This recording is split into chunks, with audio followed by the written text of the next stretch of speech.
We're live! Hello, and welcome back to another episode of Candlekeep Mysteries, the Seal Pages of Verglas. We are the Rollers of Fate. I am your host, and I am one of two Dungeon Masters in this campaign.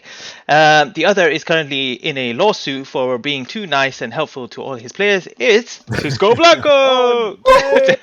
Objection!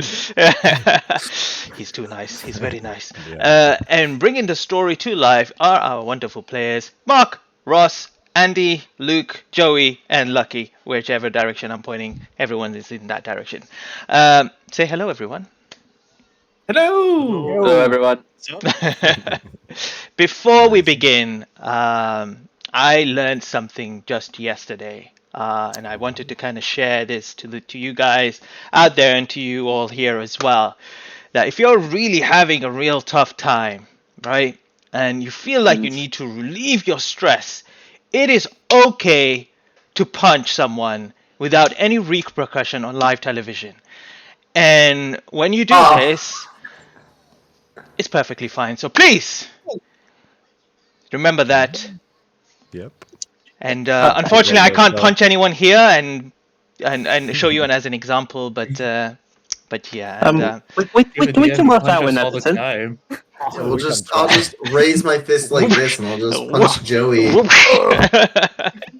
Oh my god, that was go across absolute here in crazy. my right direction. But anyway, let's ignore that because that's just absolute chaos, which took me by surprise. And let's just go on to the announcements. Cisco, take it away. Sure, of course. For you who are new to the stream and it's perhaps your first time watching us, please give us a follow, give us a subscribe in YouTube, help us to spread the algorithm, get our stream to as many people as possible, and thanks in advance. And also, we also have our video will come out in YouTube, in Twitch straight away after the stream. Or you can watch our previous episodes on YouTube, Rollers of Fate D&D. And there you can find also a Curse of Strat campaign, Dining in Barovia, that is airs on Sunday and is DM'd by me. And also Mo is a player there, and with a different team. If you want to send us fan art or any message regarding anything, you can also do so rollersoffatednd@gmail.com. And finally, we also have a Twitter where it's not as active as it should be, I have to be honest, but we get in there. You can talk to us there as well and catch up to our up-to-date news and game-related stuff. And yeah, I'll leave it back with you. Oh, content warning as well. Our games can be a little bit dark sometimes. The themes of this campaign, the Candlekeep Mysteries module, can be quite dark and scary. So if any of you have any bells or lines on things, just keep aware of that it could get a bit dark sometimes. Like last episode was an example of that. It was a lot of very emotional session. But yeah, after all that, I'll leave it with you back, Mo. Thank you very much, Cisco. And definitely on that note, let us find out what mysteries shall be revealed today. Music.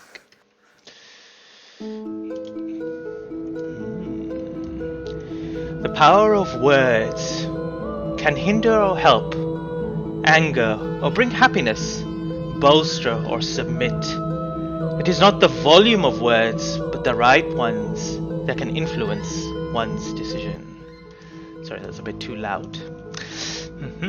Previously on the Seal Pages of Verglas, the party found themselves divided. Aki, Errol, and Bruce were in the Temple of Saloon, or that's what they assumed it was, now converted into the worship of the five-headed dragon Tiamat. Both cleric Sister Cecile and Mother Leanne, trapping them, the three in, forcing them to inhale a toxic fume that first knocked out Errol and then Aki. But Bruce, with his tenacity, manages to break through the front door and seeked help. Meanwhile, at the tavern, Yogu, Maz, and Gray drank away the night, sharing stories, until Fiona arrived and scolded Maz for not seeing her on his return. She handed over a note from Mother Leanne, who had asked him to come help with the sick on their return. Gray reluctantly went with Maz and Yagu, and once they arrived, they discovered the heavily wounded Bruce Bruce running and calling for help. The tension was high as the enthralled clerics of the Dragon Queen asked for the Lamia embryo, and in return they would release their friends. Reluctantly, Bruce lays down the Lamia on the side, but it was Grey's action that surprised the party. He handed over the embryo to Mother Leanne, who in return gave him the gift of his fear, lycanthropy. The embryo was taken in and submerged in the blood to be sacrificed. Iago provided healing and restoration to wake the others from their slumber. Emotions were flaring, but it was Grey who chose to betray his friend in favor of the Queen of all Dragons. Preventing his so-called friends from the ritual, he transformed into a werebear and stood over the unconscious changeling body of Maz and threatened the rest to leave or he would end his life. The shock of this all left the rest hopeless, and with this exchange were left distorted and hurt by Grey's action. They watched as the Lamia and Grey were taken away by a black-scaled dragonborn who wore red robes representing the Dragon Queen, leaving the area quite quiet from all the chaos that had just transpired and leaving an empty gap where once a friend stood. And we'll start the story where you all find yourself walking into Maz's shop, the Kind Focus. For those two that have never been in here before, the place is very lightly lit. It's a small building. There's a small level of kind of mist or smoke that seems to come from nowhere, covering the floor. Strange ornaments and bookshelves decorate the wall. And as you enter further in, the inside has a very small round table made for what seems to be maybe 3 people at most. It has a grand throne behind it where someone of importance would sit. Small candles placed in specific areas to keep a very dark hue to the room. And on the sides is a fine desk in front of a black door that could potentially lead to a back room. Not a black room, a back room. And as you enter, someone carrying Maz into the place, and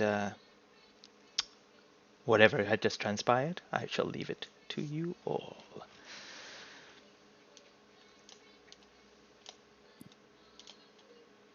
Bruce, pretty neat place here. Thanks. Bruce will just be sitting in a corner, just sort of staring at the floor. Aki will lean on the wall beside him, just sort of standing. Joku will sit down somewhere alone as well. I was gonna keep taking a look around with Maz. That did not end well for us, did it? Hey, at least we're all still alive. I was worried about you. Truth be told. Well, you know, near-death experiences, they happen often. Too often. So, do you want to go, or should we go? How do you want to do this? I'm fine with whatever. I assume there's an elephant in the room, but I'm fine with whoever wants to speak first. I can explain things if necessary, and I just want to say to those two, pointing out Aki and Bruce. Aki and Bruce. Sorry, I thought I said your own names for a second. Then I didn't. I knew. However, I am sorry. I didn't know it'd go that far. You knew what exactly? I'm still a little bit confused on the whole thing. I may have known about Grey the day I met him. I just didn't want to fuck with that. I didn't realise it would bite us in the ass, so I never said anything. Yeah, but you never listened to me. Like always, of course. Yeah, now it's gonna be my fault, I guess, right? Aki will stand up straight off the wall. You knew how much? I suspected he was not telling the truth a lot, and there was also something evil with the deity he was following. Okay, I knew that. Can I roll deception? Go ahead. Because I want them to believe. I don't want them to know I knew actually a lot more. I'll say that. Well, Yeah. Yeah, sure. Uh, Go I, ahead. will, I will say that that your companion gives you advantage, so roll with advantage as he's helping you. He doesn't want you to look like I don't need it. Oh, he doesn't need it. He Oh said. wow, amazing. Why doesn't he not need it? It hasn't even I come don't up know. yet. Oh, that's why he doesn't need wow. it. I mean, I did not expect that. I got no real reason to distrust you. I'm like, okay. As you all look at him at this point, he's different. You've never seen him like this. He's pale skin, black and kind of dark circles around his eyes. Yeah. I should probably also explain this. I didn't really realize that he would threaten to kill any of you guys. If anything, I thought he was going to continue attacking me even after he transformed. I also thought you guys were friends with him, but Anyone That was my actually, impression as well. as you see how he looks differently, any of you who wants could roll an Arcana, History, or Nature check I'll do nature. to ascertain which. To be fair, race I he- haven't Don't worry. known. I've only known him for a few days longer than you two, so Okay, that's not a great roll. Mhm. Any of them enough to even know what this is called? Yeah. So far, not good. Nope. I will say that none of you are sure. Maz, in the thread of no more surprises this evening, if that's okay with you, can we talk about how you're not an elf, a half elf, or anything even remotely resembling an elf? well, okay. Well, I have been an elf for the last 3 years. Oh, So that explains Maz, how you've you know looked, Elvish. you've looked like an elf. Yes. However, no one knew that elf died and I took his place. Oh, now you're talking too much. Are you sure you want to do this? I already know. It's fine. Oh, damn it. Okay. Who are you All cards on talking the to? table. All cards on the table. My friend died 3 years ago. I took over his life, and now he's in my head. My real name isn't even Maz. It's the name I stole. Everything I've told you about myself is basically a lie. Father is not going to be happy at all about this. Do you still want us to call you Maz from this point on? You can do. I've gone by it for 3 years. Do you mind if I ask what was your name before? It was Ziggy. That was my real name, Ziggy. I've not gone by it for a few years. But other than Gray, who's now disappeared, and Fiona, no one else has known. Ray knew. He knew I assume when he picked me up to try and kill me. Wait, he was a friend of yours and he tried to kill you? Well, you were there just now, 20 minutes ago. Oh, indeed. Aki sits down on the ground beside Bruce. I know this is a lot, but that's kind of my biggest secret. So, Okay. Well, thank you, Ziggy Maz, for sharing that. Can you turn into anyone else, or is it only your friend? no, whoever. If I've seen them. Oh, turn into Gray. That's going to be fun. Come on, just do it. No, I'm not doing that. Oh, damn it. You're so boring. Anyway, in that regard, then, you were knocked out for this. Gray transformed into a werewolf, or a werebear, not werewolf technically, and He threatened to cut your head off if we didn't step outside. Well, I suppose I should say thanks. And the baby Nadalia's dead too.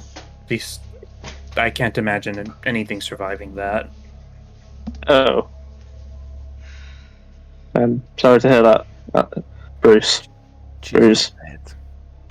Bruce's head just drops a bit lower. He doesn't say anything. You hear that? She's not dead. She's gonna come back to haunt you guys, I'm sure. One day. I'll kind of just shrug that off. With Aki all will kind that, of Neil- lean his way into Bruce. You're right, bro. What do you want me to say, Aki? No. No, I'm not alright. This is quite easily, by far, the lowest point I've ever hit in my life. I don't have any words to describe it. We took on a job to clear out a mine, and we lost Bryn.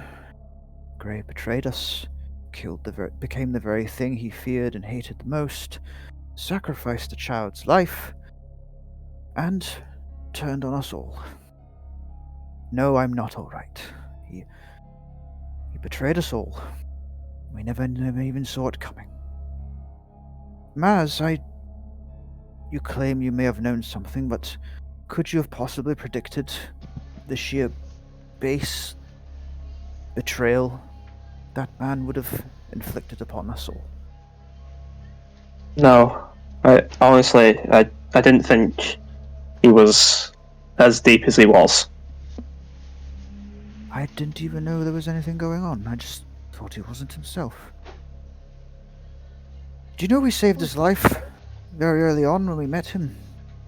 You may have mentioned it over the last few days. He, as far as I'm aware, he was actually dead. We were just happened to be close enough to a temple of Bahamut, what I thought was his god, and they were able to save him. No strings attached, just payment for services. It was almost too good to be true. Wasn't even that expensive, really.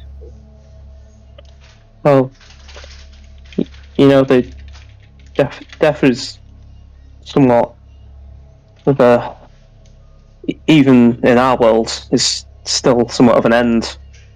Maybe a part of him never came back. I was too stupid to see it. Nobody in that church recognized him when we returned. What? Sorry? What church? Gray and I were in that church to Bahamut again. He claimed all these people were people he grew up with. He claimed one of them was his mother. They claimed otherwise. I don't understand. Neither do I. It was like he never happened to them. That was... It seems like a lifetime ago. It's been a hell of a night. Mass. Kind of still strange to keep calling you that, but It's fine. It's fine.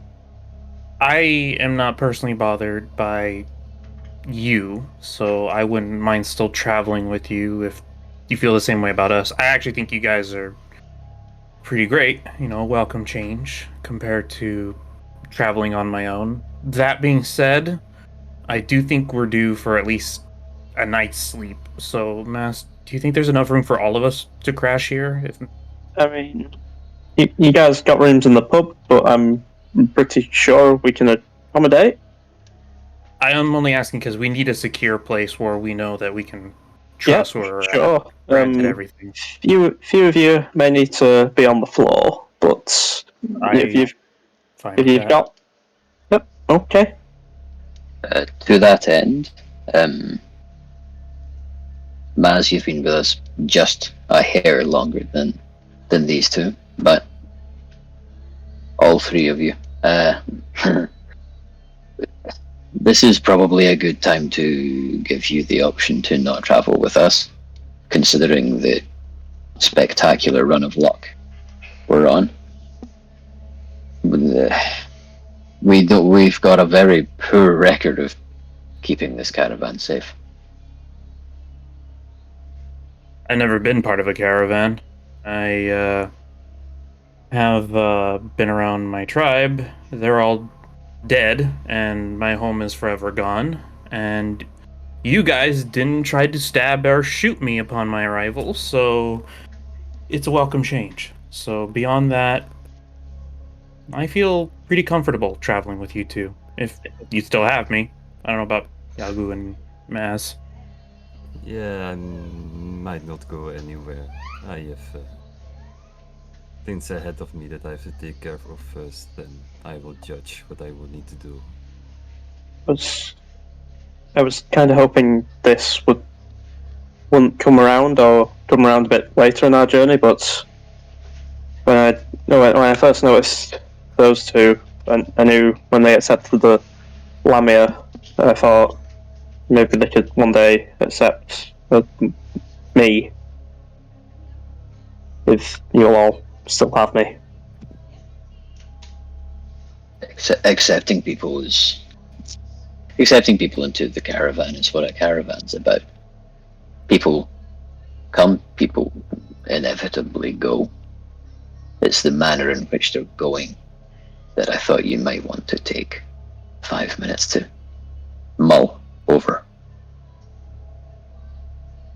We've lost Bryn in a more permanent way than I suspect that we've lost Grey. There are a number of other companions who have chosen to no longer travel with us, at least for now. So, don't rush into anything. You could sleep on it. Personally, I think you'd all be insane to travel with us. We can only guarantee that people will try and stab you and maim you. We promise to try and stop them doing that. That goes without saying, but Yeah. I don't know how longer I can stay here anyway, so I might as well. Yagu. Part of travel is being threatened to be stabbed. I might as well not do it alone. Yagu. Maybe. I'm Yes. sorry. Make a fate roll. Well, obvious high roll, like always. I roll. I roll for the win! Yay! Okay. Ooh, that's a good one. As you're kind of just sitting and listening to this whole conversation, you do hear voices outside, and you get that there's a lot of people moving to the direction towards the Temple of Saloon, or the direction that you guys came from. You hear just mumbling of voices, some screams, but that's what you hear. Oh, they I found the will bodies. walk outside and see if I can see anything more happening.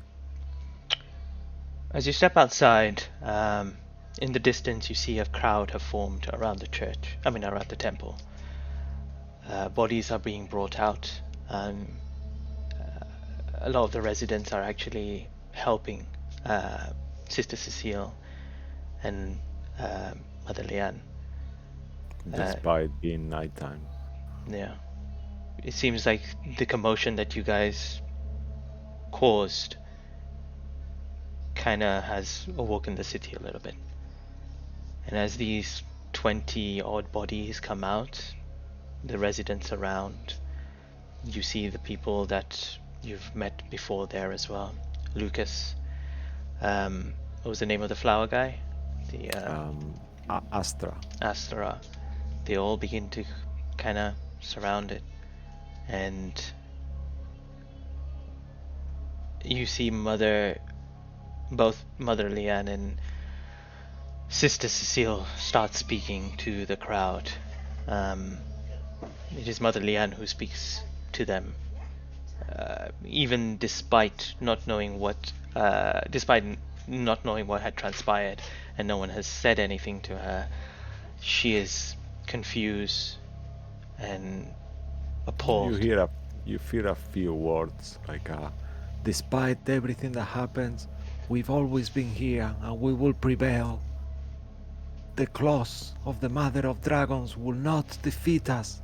We will stay united and embrace our town like we've always done." And Is there anything being said that would seem to implicate us? That's a good question. No. From what you remember is that she doesn't remember anything apart from the first thing that she remembers is Errol walking up to them too and kind of getting them to come out a little bit or comforting them. The rest is just unknown to what has transpired. From what they all know is that the sick went in. There is a somewhat flower decoration that depicts the five-headed dragon, and you could tell that maybe the clerics may have figured something has happened within the thing and has corrupted the place. I will rub my staff of life onto my shell on the part that's a bit covered in moss, and I will tap it on the ground and cast light on my staff, and I will tell to the group, "I'll be right back, don't wait for me." And I close the door and I will go to the temple again. Alright. You slowly make Will- your way. Sorry, go Will ahead. he be okay? Will he be okay on his own in town? He seemed a little starstruck. Yagu is a lot tougher than he looks, but just to be safe, maybe we can give him an hour, and if we don't hear anything, then one of us can go out and go get him. Yeah. It's still a very tender situation, but the good thing about disasters is they have a way of bringing out the best in people. They can just He'll go on foraging for food for everybody in silence. Just Errol, around Mazzy's shop, making probably quite a mess of it. There's a kitchen in the back room, but okay. What are you going to say, Andy? Sorry. This is an Errol's comment. Bruce kind of says quietly, but still audible. Can just as easily bring out the worst in people when they need a scapegoat. And on that note, Yagu, you slowly make towards the crowd, and your light causes them to part way. The crowd splits, giving you passage to what now seems to be a line of bodies that have been placed and covered by a cloth. And the two clerics standing there, watching you come, looking at you a little puzzled, somewhat recognizing you for a moment. What do you do? Yeah, I cast light again to make my light vanish. I put away my staff of healing, and I will walk to the people who seem to be most in mourning, the people who are crying the most, and I will cast lay of hand, 1 point of healing on 15 random people. Yeah, you Just see going some, around, some just- old woman that is really devastated. You see some people that just from the whole looking after their loved ones and caring, they seem to be really exhausted, and you see black circles under the eyes of a lot of people, and with your help, the morale, even though people are still destroyed, you see recognition on Mother Lian's face, thank you, this means a lot to us. I And would she's just keep praying silent. some kind of prayer. Sorry, go ahead. I would keep silent the whole time, not speak. And you hear her, you recognize, even though you are not that well known of other deities, you recognize that she's praying to Saloon, and all these people seem to be kind of responding and also praying, you hear the Silver Lady and different terms that you recognize in being Saloon. And You see a couple of carts now pulling across with horses, and it seems like they are going to begin taking the bodies to a cemetery. And once the bodies have been placed inside, I will help them with that as well, by the way. yeah, well, as they've been placed, Carrying the bodies in the carts. Yeah. as comfortable as they can be placed, you see them getting taken away to the direction up the mountains towards towards Vermilion, where there is a graveyard there to be placed. After that, you see people, some enter the temple, others begin to murmur and talk, some look at you, and then you feel a little kind of tug, and you see this little girl that looks up towards you. She takes a flower, kind of holds it out. I will pick it up and I will tuck it like a bit into my shell that it's still inside.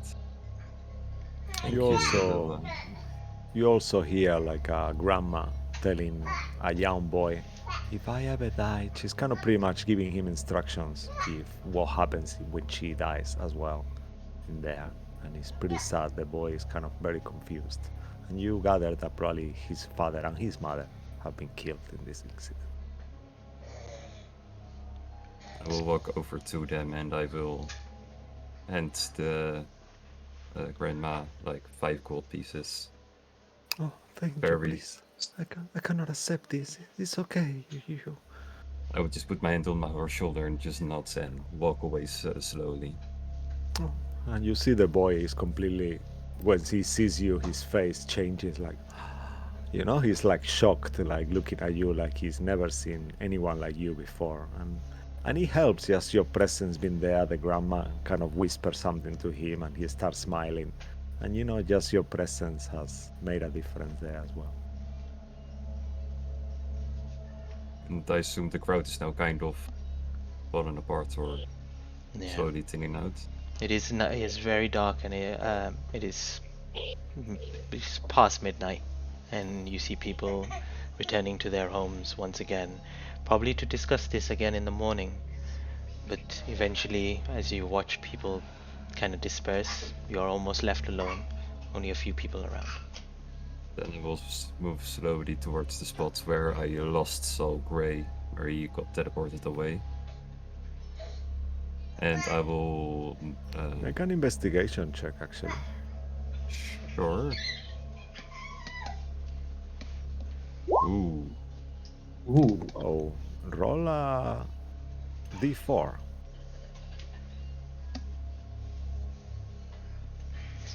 Lucky's there. It's like, what the fuck did they find? Oh my god! Oh, damn. You actually find an unusual looking whip on the You're kidding me. Yeah. I will My whip? pick it up and be like, huh. And just a slow something from back. Just the second before you said make an investigation check, I was gonna say I'm gonna cast locate object on the whip of. Oh really? Really? I was gonna say like I'm gonna try to find maybe in the area somewhere. Make a fate roll. Okay. Oh, I roll. If you win, it will be. Oh, you haven't said high. I said high roll. Yeah. High, yeah. it was Reroll. So Reroll. roll again. Yeah. 10 anyway. Oh. Damn. Nice. Yep. Okay. As you are about to touch the whip, you see for a second that it starts to glow in different colors. You see like a black kind of color and a white, only a shimmering only. What do you do? The fine sense. I'm gonna cast the fine sense to see if I can recognize anything. Make a religion check. Wield me. As you activate your divine sense, you feel pure evil coming from there. And you, as the guys are saying, you almost hear like a voice. Take me. It's meant to be for you. This will save your leg.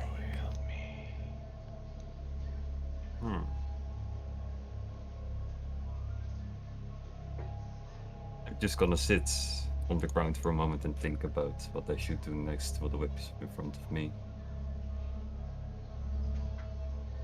It's what you always ever wanted. This was meant to be for you. I always wanted a talking whip. Together we can do great things. Pick it up with claws. off that way. You're not actually holding it.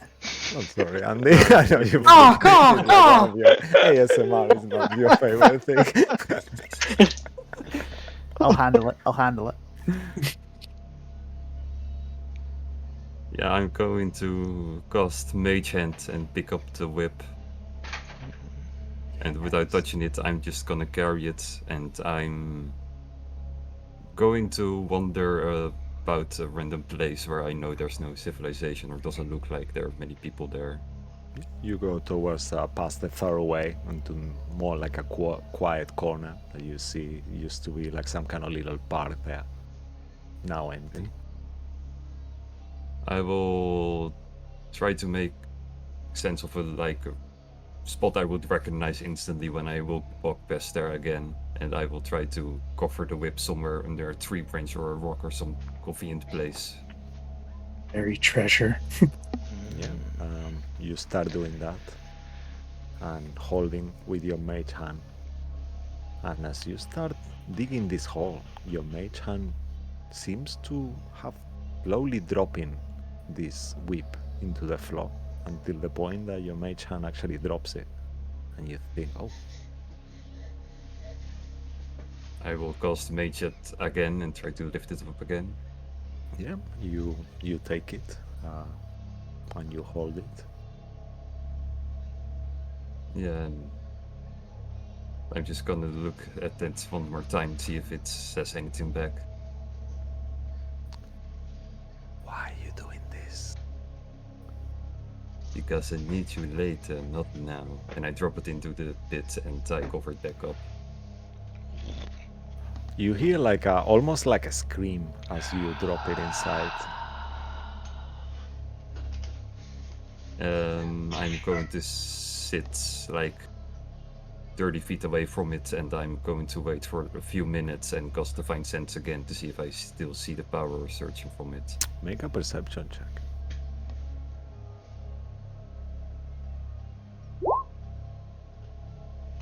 You realize you are actually not alone in the park. Far away from a purpley color mist, you see the same black dragonborn that you saw in the church, and he's looking straight into your eyes. His black scales shimmering on the moonlight, and his quarterstaff is dressed with purple robes. Horns comes out of his head,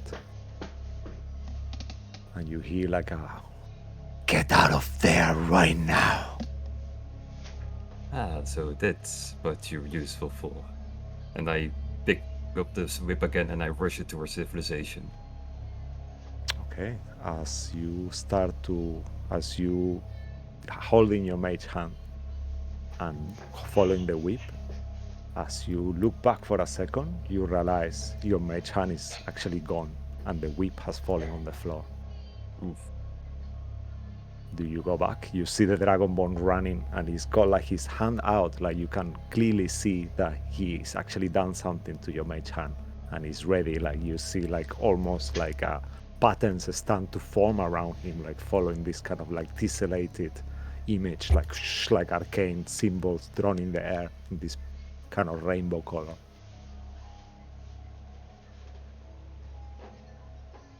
You have two options. You can go back or you can keep going.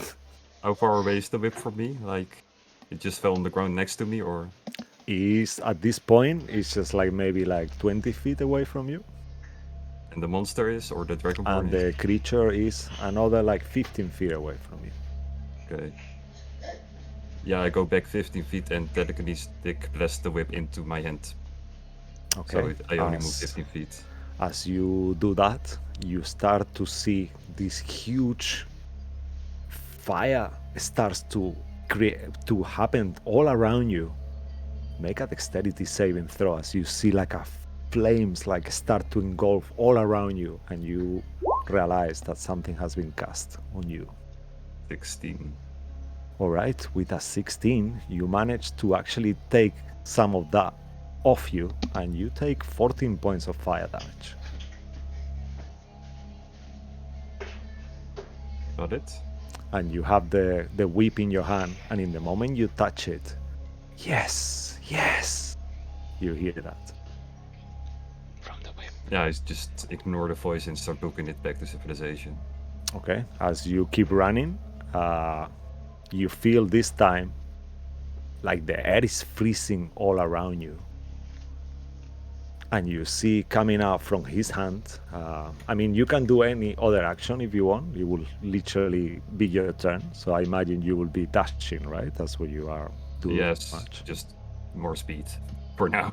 Okay, all right. And as Speed! you are going full speed. 1 second. Quick turtle mode. I need you to make a Constitution saving throw. Okay. No.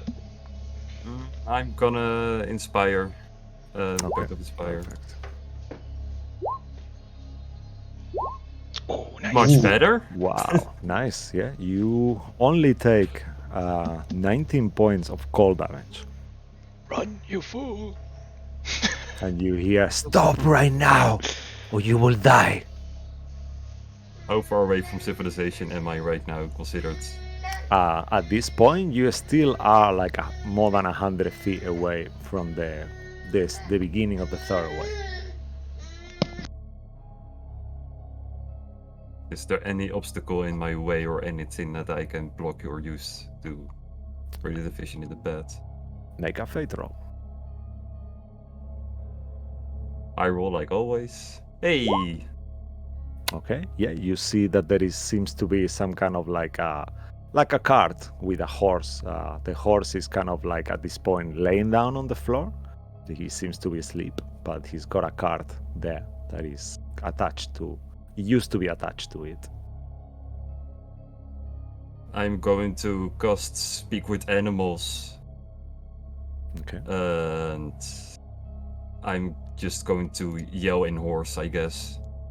Just yell as loud as possible, try to make him scared or anything. Or the first word of danger, run, roll away. What do you want to say? You hear. Why are you waking me up? Run, evil! There's evil! Run! No, evil! And you see the horse kind of stands up and starts to make a persuasion. Animal handling check, actually, at Animal advantage. At advantage. That's not advantage. Oh no! Yes, Oh, it thank is. God! Okay, yeah, you see the horse starts to run on the direction of where this creature was, but then when you look, you realize he's not there anymore. You're looking back 1 second, and then you feel a breath right in your face as you turn, and you see him right there with his hand up. He kind of like he's doing this position with your hand. This is your last chance. Give it to me or die. And then his voice echoes and booms so hard it feels like really, really loud.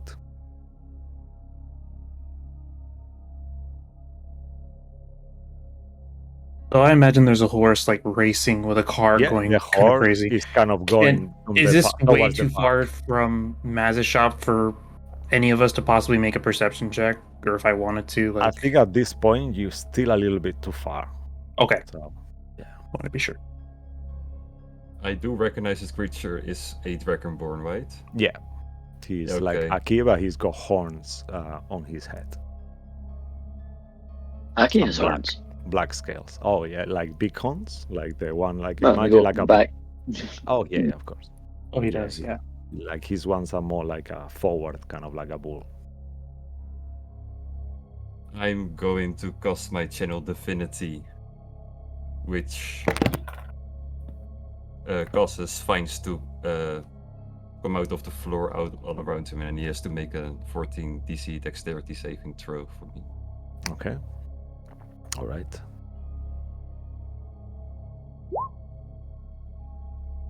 All right. He rolled a total of 19. Barely enough, Buck. And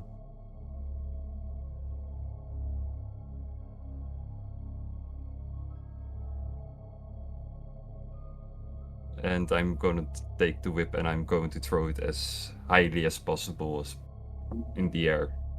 Okay. As you throw the whip, he points a finger off you towards your direction quickly as he starts to fly in the air, kind of like you see that he just starts to fly and he's literally flying.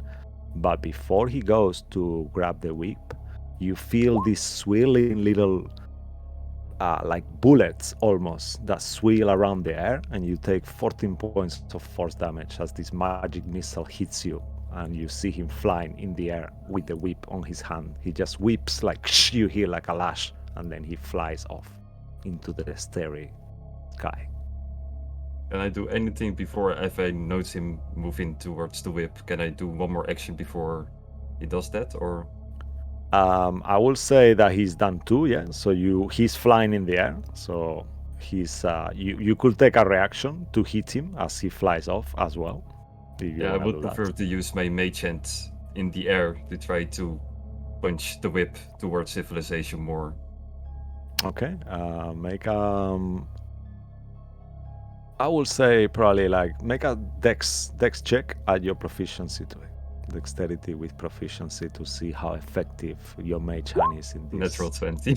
Oh wow, that's amazing. Yeah, the whip is kind of like almost getting off his hand, but then you see that he flies on his turn and manages to grab it once more.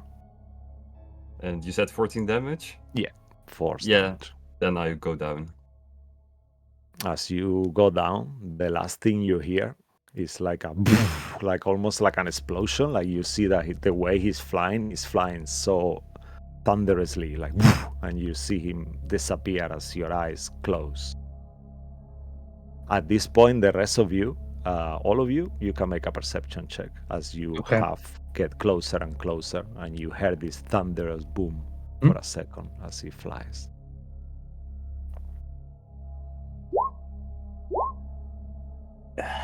Damn it.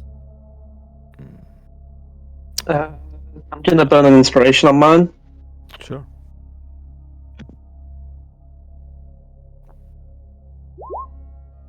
Oh, wow. 11.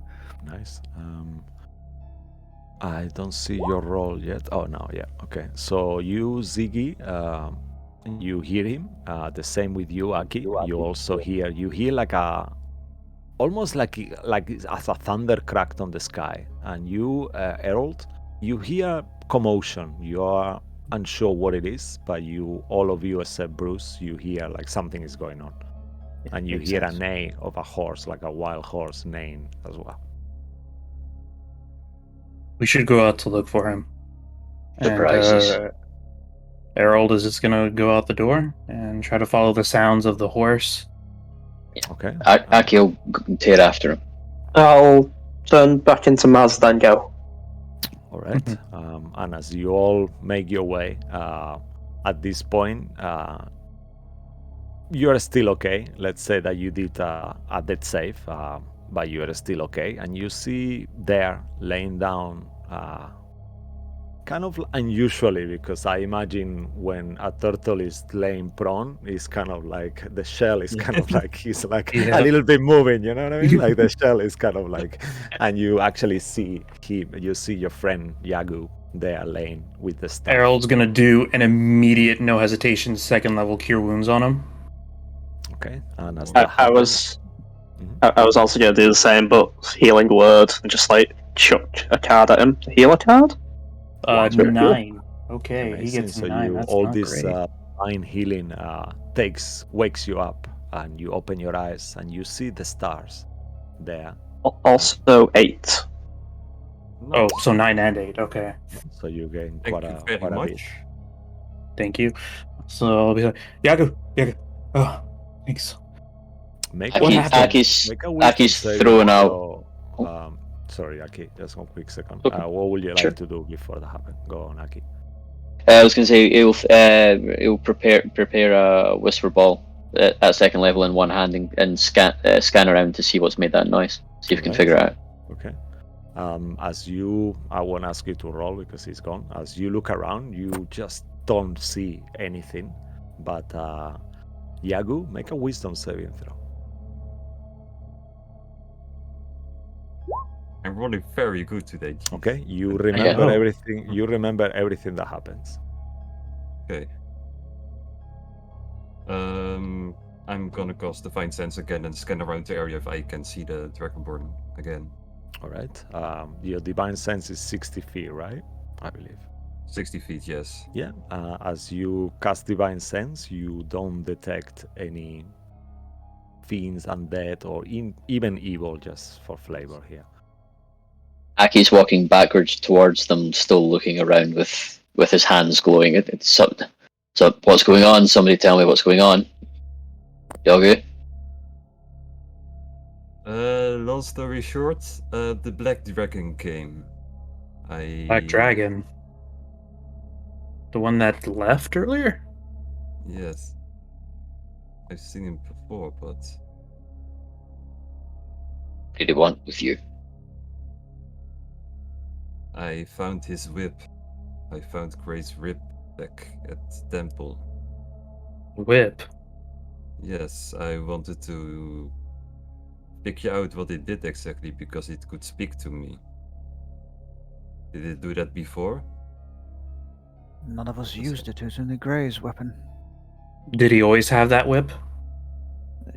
Well, Yeah. it changed at one point, didn't it? Well, it seemed to be able to do more and more, as I guess he became more and more secretive. Aki, do you know when it started to be different? Could we roll something to see if we could think when? Hang on, when did it start to become different? Yeah, you can make I will say just make an intelligence pass proficiency. That will be a remembering roll. It's a bit broken. Could be history as well, but I like more intelligence than proficiency if it's okay. At advantage, I will say, because it happens only a few days back. Oh, well, plus proficiency is 3 at this point, so 20. I'll just roll one more at disadvantage to make it a regular check. Okay. Perfect. It doesn't matter. 7 plus 3, 10. Yeah, you remember it's been very recent, but you aren't sure exactly of the day. But you, Aki, you know perfectly that started to happen very recent, like maybe 10 days ago, 15, something like that. You remember when Gray got very cagey about his pulling his sleeves down, and then we later saw the injury. Like, it must have been pretty soon after he asked me to do the embroidery on the inside of his cloak. Wait, when did he ask you to do that? Because it was, I think it was it the Bahamut insignia on the outside, and he wanted Tiamat on the inside so nobody could see it. How long has he been consorting with this vile creature? Yagu, what did you do with the whip? I first inspected it, I never touched it before.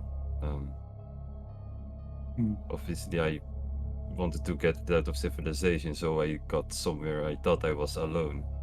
Apparently I got followed by this creature, and I just looked over it, see if anything happened, but I couldn't see anything happening before I got attacked. Was this thing a werebear as well? No, it was Dragonborn. Dragonborn. It could probably be both. Is that a thing? Dragonborn? That is a terrifying thought. Things, so I don't see why it couldn't. Yeah, you will know. You will know that when you get the curse of lycanthropy, you retain your original race. So yeah, it could definitely be. But he didn't transform to attack you. What happened? Well, he wanted me to give him the whip. I didn't want him to give him the whip. So he chased me, attacked me, and I guess I lost. Gentlemen, this is Errol's going to take a look around to see if he can at least see any prints of a Dragonborn besides Aki or anything like that. Oh, wait, I can do it right now, of course. I'm gonna cast locate object on the whip of Grey right now. Okay. So, let's see.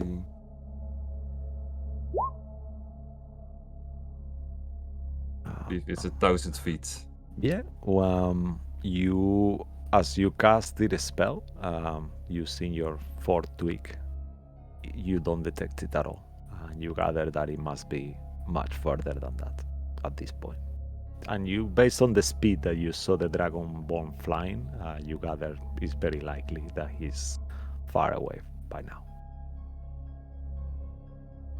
Well, it's nowhere near here anymore. So it's definitely lost. I don't Yeah, sense Aki, it you were anywhere. right. Going off on our own is not a good idea at this point. I think if we find anything more to do with this accursed goddess or our former ally, we simply destroy it. Agreed. Anyway, Yagu, let's get you back. We can still get you somewhere to sleep. We'll figure it out in the morning, and maybe Candlekeep might be a better spot to look for answers. Yogu, why didn't you destroy it? It's a long story I don't feel comfortable telling yet. Maybe tomorrow morning when everything is more clear. I hope you understand. I'm getting uncomfortable with secrets.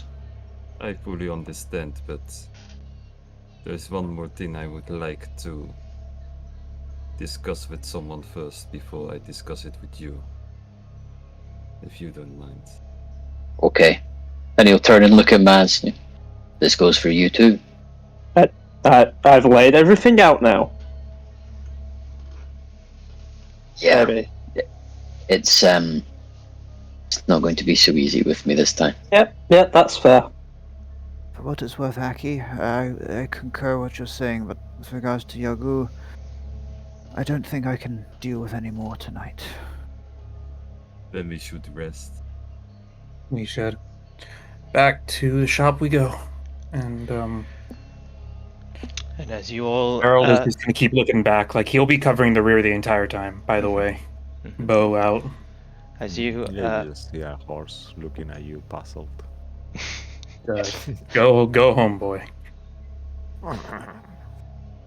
and slowly you make your way back to the kind focus, and eventually, slowly, as whatever transpired through the night, you all manage to sleep and get a long rest. Okay. There you go. Where's the long rest button? Here you are. Take a long rest. 10 hit points There are we go. gone. And after Anybody still exhausted? Not anymore. Yeah! Hooray! It's been Oh, like 2 weeks. It's been a while. and yeah, go ahead. After this is just more for in the morning they wake up. Sort of, Bruce will have been sort of sat down in a corner, just kind of like this, and he'll purposely wake up a little bit earlier in the morning, ideally before everyone else is up. And he would like to go sort of first thing in the morning, just a quick trip to the Temple of Saloon. I'm aware that last session myself and Lucky had quite a lot of spotlight, so if anyone wants to play at that, they sort of like see him walk away. I was That's going to do one absolutely more fine. thing before you walked away, but it's up to you. We can do your thing first. It's like a He's- minor, quick He's conversation. going to wake up in the morning and start to go, essentially. He's not going to tell anyone, so if anyone wants to sort of like follow after him or something, that's absolutely fine. So we'll leave the door open. And I'll just go up to Aki, actually, and I'll say, hey, could I talk to you for a second?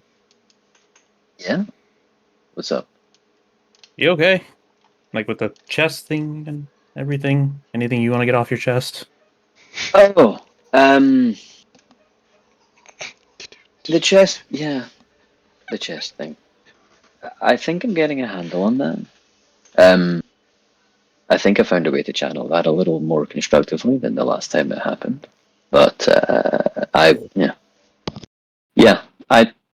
the first time things happen to me, it tends to be a bit of a surprise. I get a handle on things quite quick. I hope. I thought about what you said last night, and no more secrets. So, in the spirit of honesty, do you remember before we went to the church, I asked you about your powers? Yeah. The truth is that I sort of don't really like too many wizards. Oh, I'm not a wizard.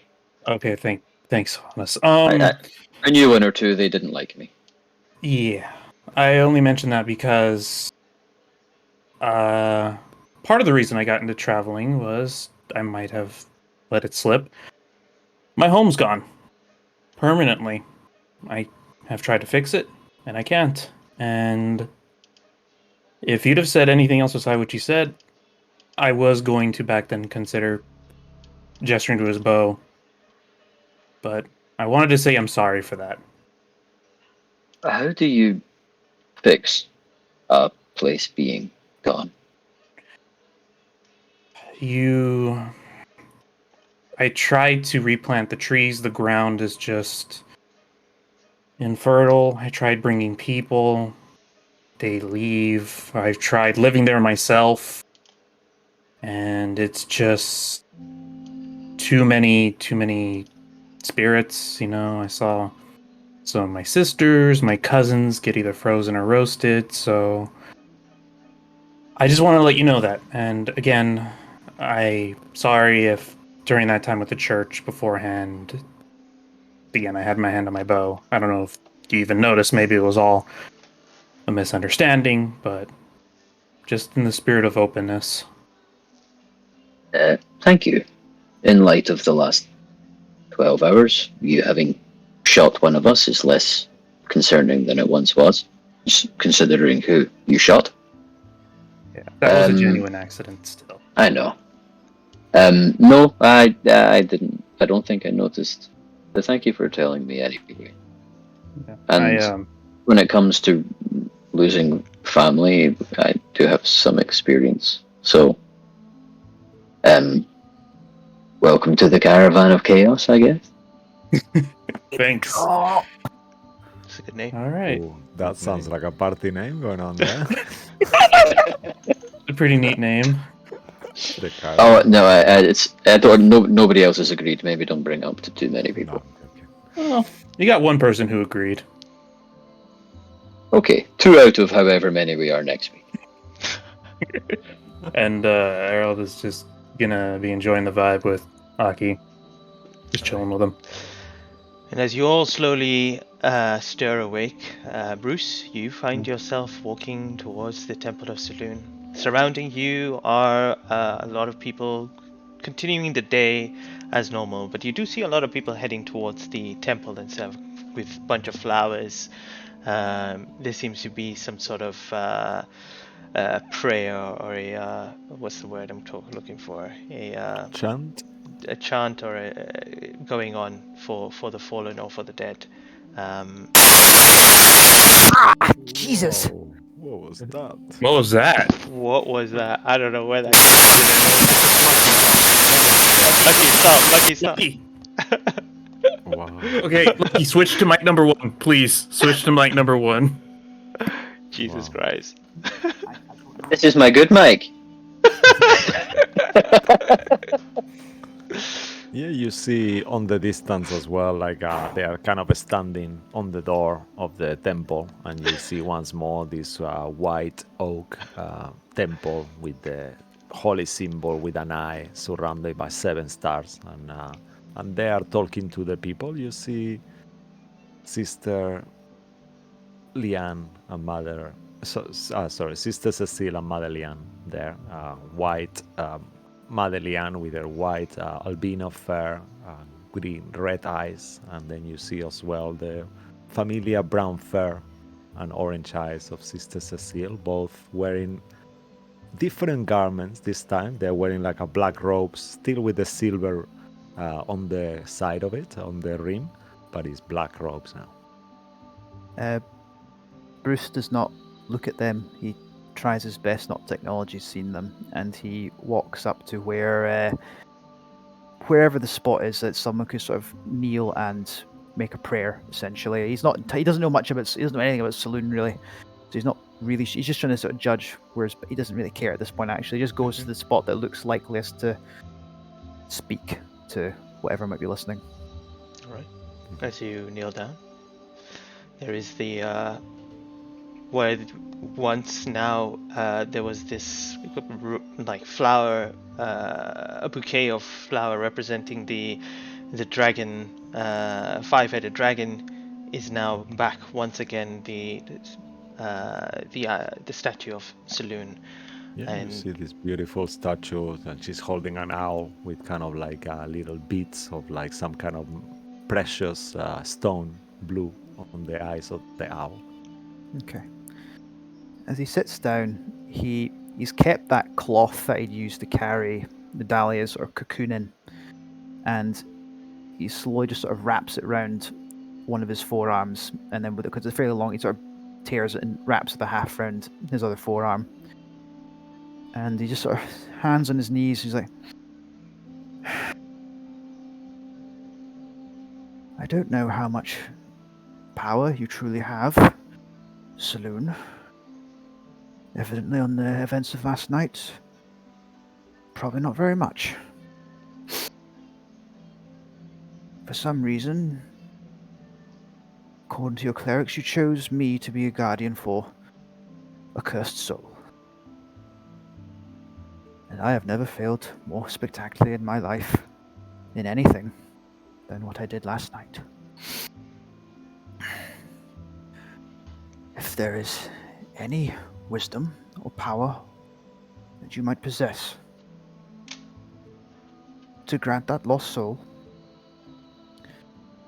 some kind of peace, or release, or even give me a sign that such a thing could be saved, or at the very least ended and given peace.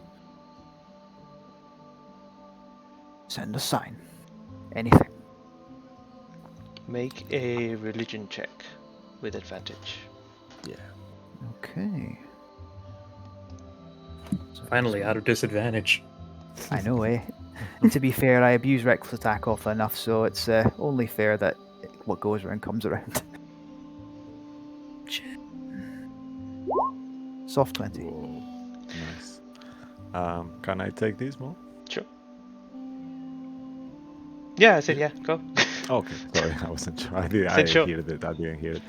Yeah, as you are waiting for a little bit, nothing really happens.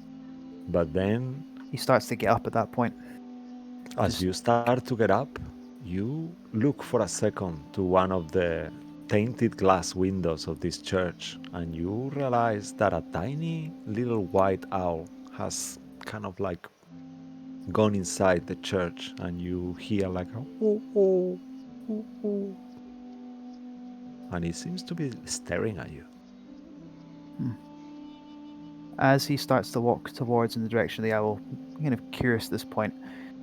I'll start to ritual cast speak to animals, or if you would be okay with that, he would have started sort of ritual casting on his walk to the temple, because for a conversation with a certain rat that he'll be having later on and shortly afterwards, hopefully. Yeah, so would it be normally okay with that? Yeah, normally it takes you a little bit more, but this time, as you've been doing it, it feels like it has taken quicker than it should have. And you hear straight away, "Ooh, the lady will brighten your darkest night. There is still hope. Your mission is not finished. She looks for you." He sort of. Well, she's doing a bang up job, about as good as I am right now. Well, the divine gate is closed. It's hard for gods to contact the creatures. She couldn't do anything. Couldn't do anything. Yes, that sounds. I But- can relate. I've foreseen the future. Idalia will come to you. What? What do you mean?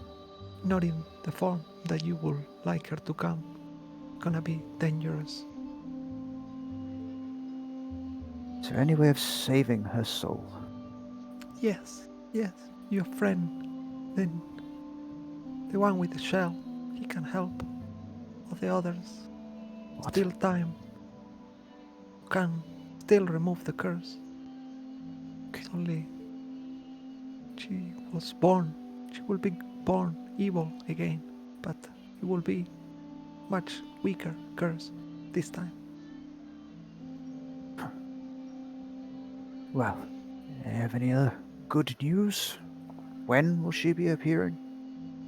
Oh, a long time. You will be much stronger when that happens. I thought you were going to say much older. No, the Lady of Silver will give you a sign. She will be looking over you. I'm Well. sorry, she couldn't do more. Well, given my run of luck, it only makes sense that a goddess who was unable to do anything chose a disappointing half-orc brute as... No, it's not your fault. You did amazing. She's proud of you. I don't need false praise, and it wasn't me that made the decision ultimately. I was too weak to even choose to do anything. It was my other friend. He made the decision, and... Your destiny is written on the brightest stars. I don't believe in destiny. Too And much as chaos in you this world say- for me to think so. And as you say, I don't believe in destiny, you feel like from nothingness, like a feather of this little owl starts to fall, and it kind of comes in your direction. And as it touches your shoulder, you feel like something has been bestowed upon you, and you have a charm, a boon of heroism. Boon of... Where would I put this on my character sheet, and what is this? I know, unfortunately, there is no boons option in D&D Beyond, but I'll send it to you in private in a second. Yeah, please. I'll put. I've got other resource here. I'll put. I wonder if I can write anything. Nope. It just says numbers up total. A boon of heroism, whatever that is. Yeah, boon of heroism. Boon of heroism and 1. If That's that- Saloon. Yeah, but for basically, you. I'll tell you if you want. Well, you tell me and send it in writing, and so Yeah, we don't yeah, I'll do dither too that. much on this, because I Yeah, know other folk want to do perfect. stuff, and I want to get Lucky back in the game as well. So, upon that,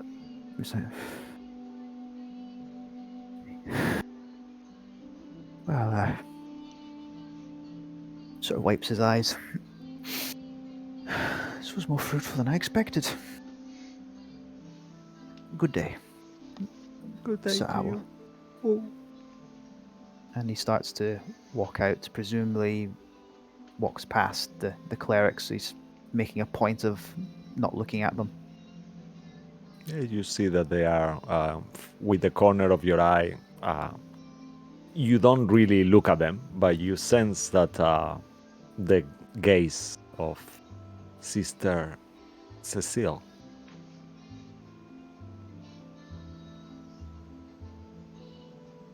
He stops for a you- second and he considers saying something, but he starts to walk away. I don't know if Cecile will say anything to him. Cecile, do you say anything to him? Just watches him go. Yeah, he's making a point. He is making a point of not. He's trying not to even look at them right now, Hmm. and he just keeps walking. All right. And as you eventually make your way back, you open the door, and the rest of you are all up. And The smell of breakfast wafts in your direction as you open the door. Oh, Aki's been cooking. Jolly good. Is that you, bro? You back? Yes, I'm back in body, if not quite in spirit. Well, that's what the breakfast's for. It's a little burnt. Probably not a surprise. Come have some before it's all gone.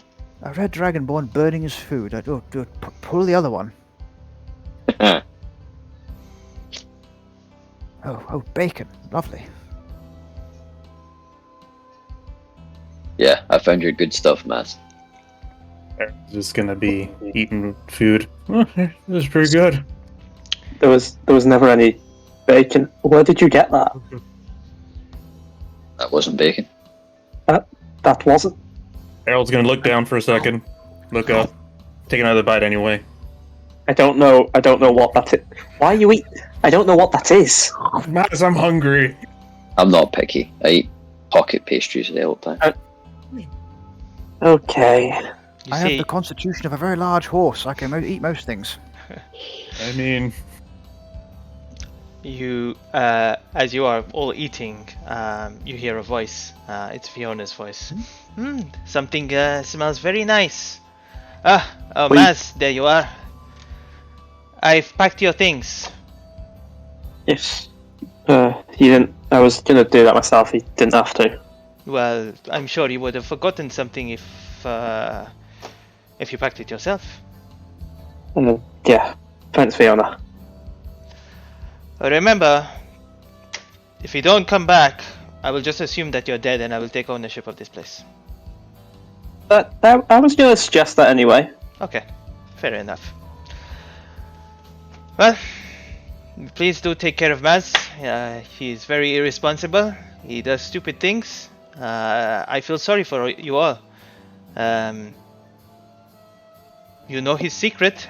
Keep it as best as you can, but he's probably going to mess it up as he did last night anyway. So I got nothing else to say. Oh, is you're that all? Fiona. He talks so much about you. Why? What does he say? Only good Oh. things.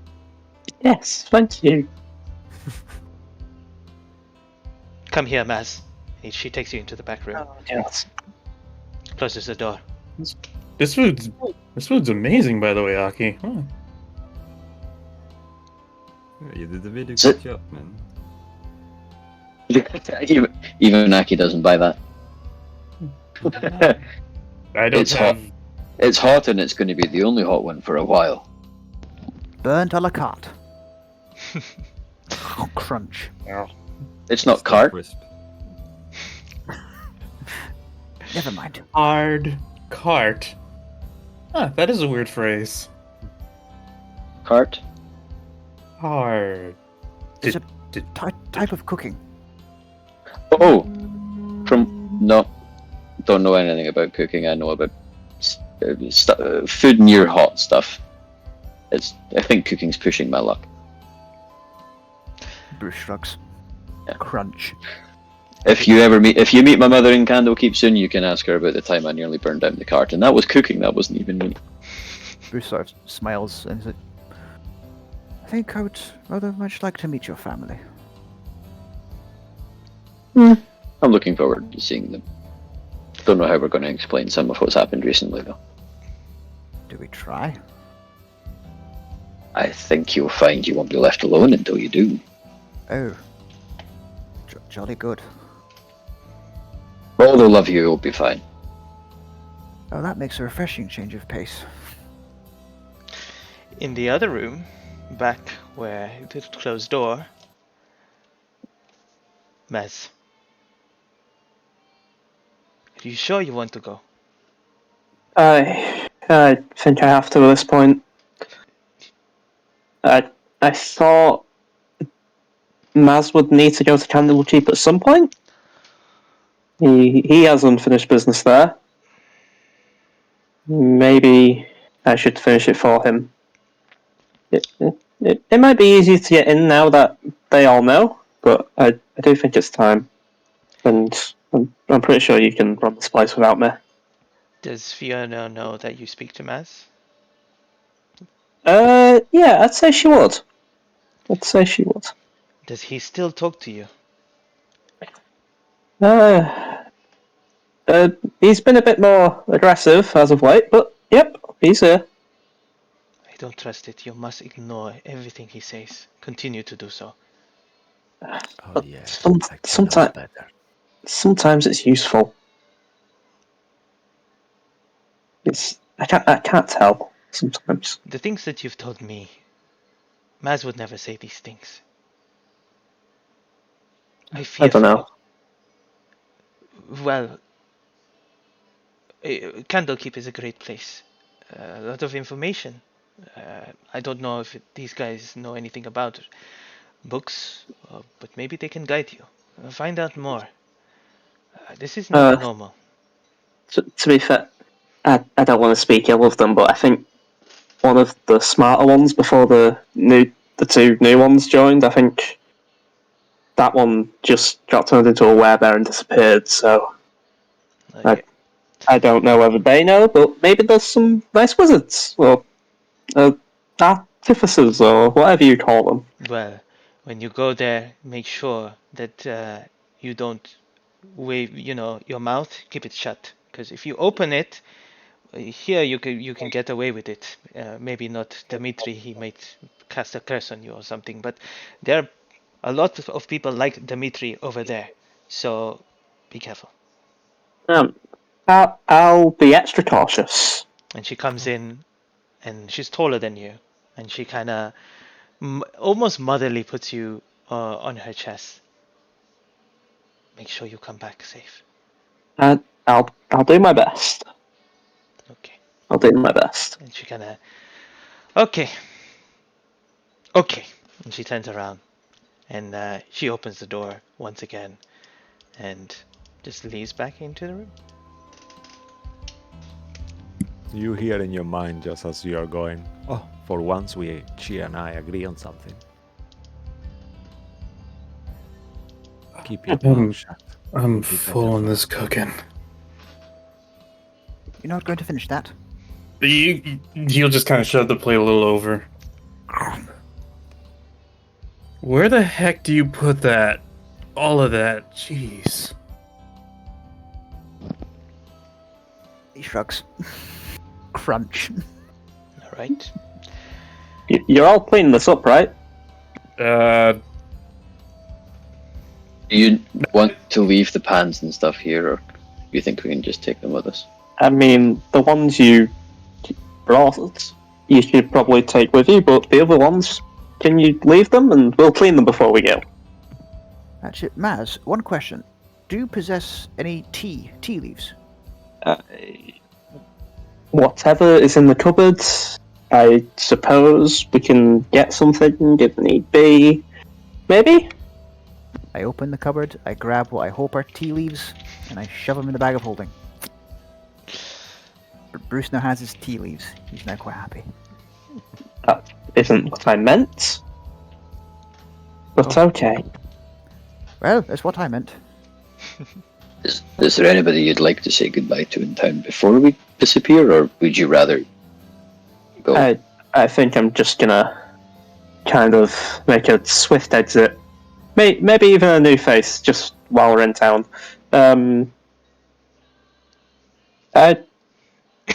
We may... most of the people in this town are dead now.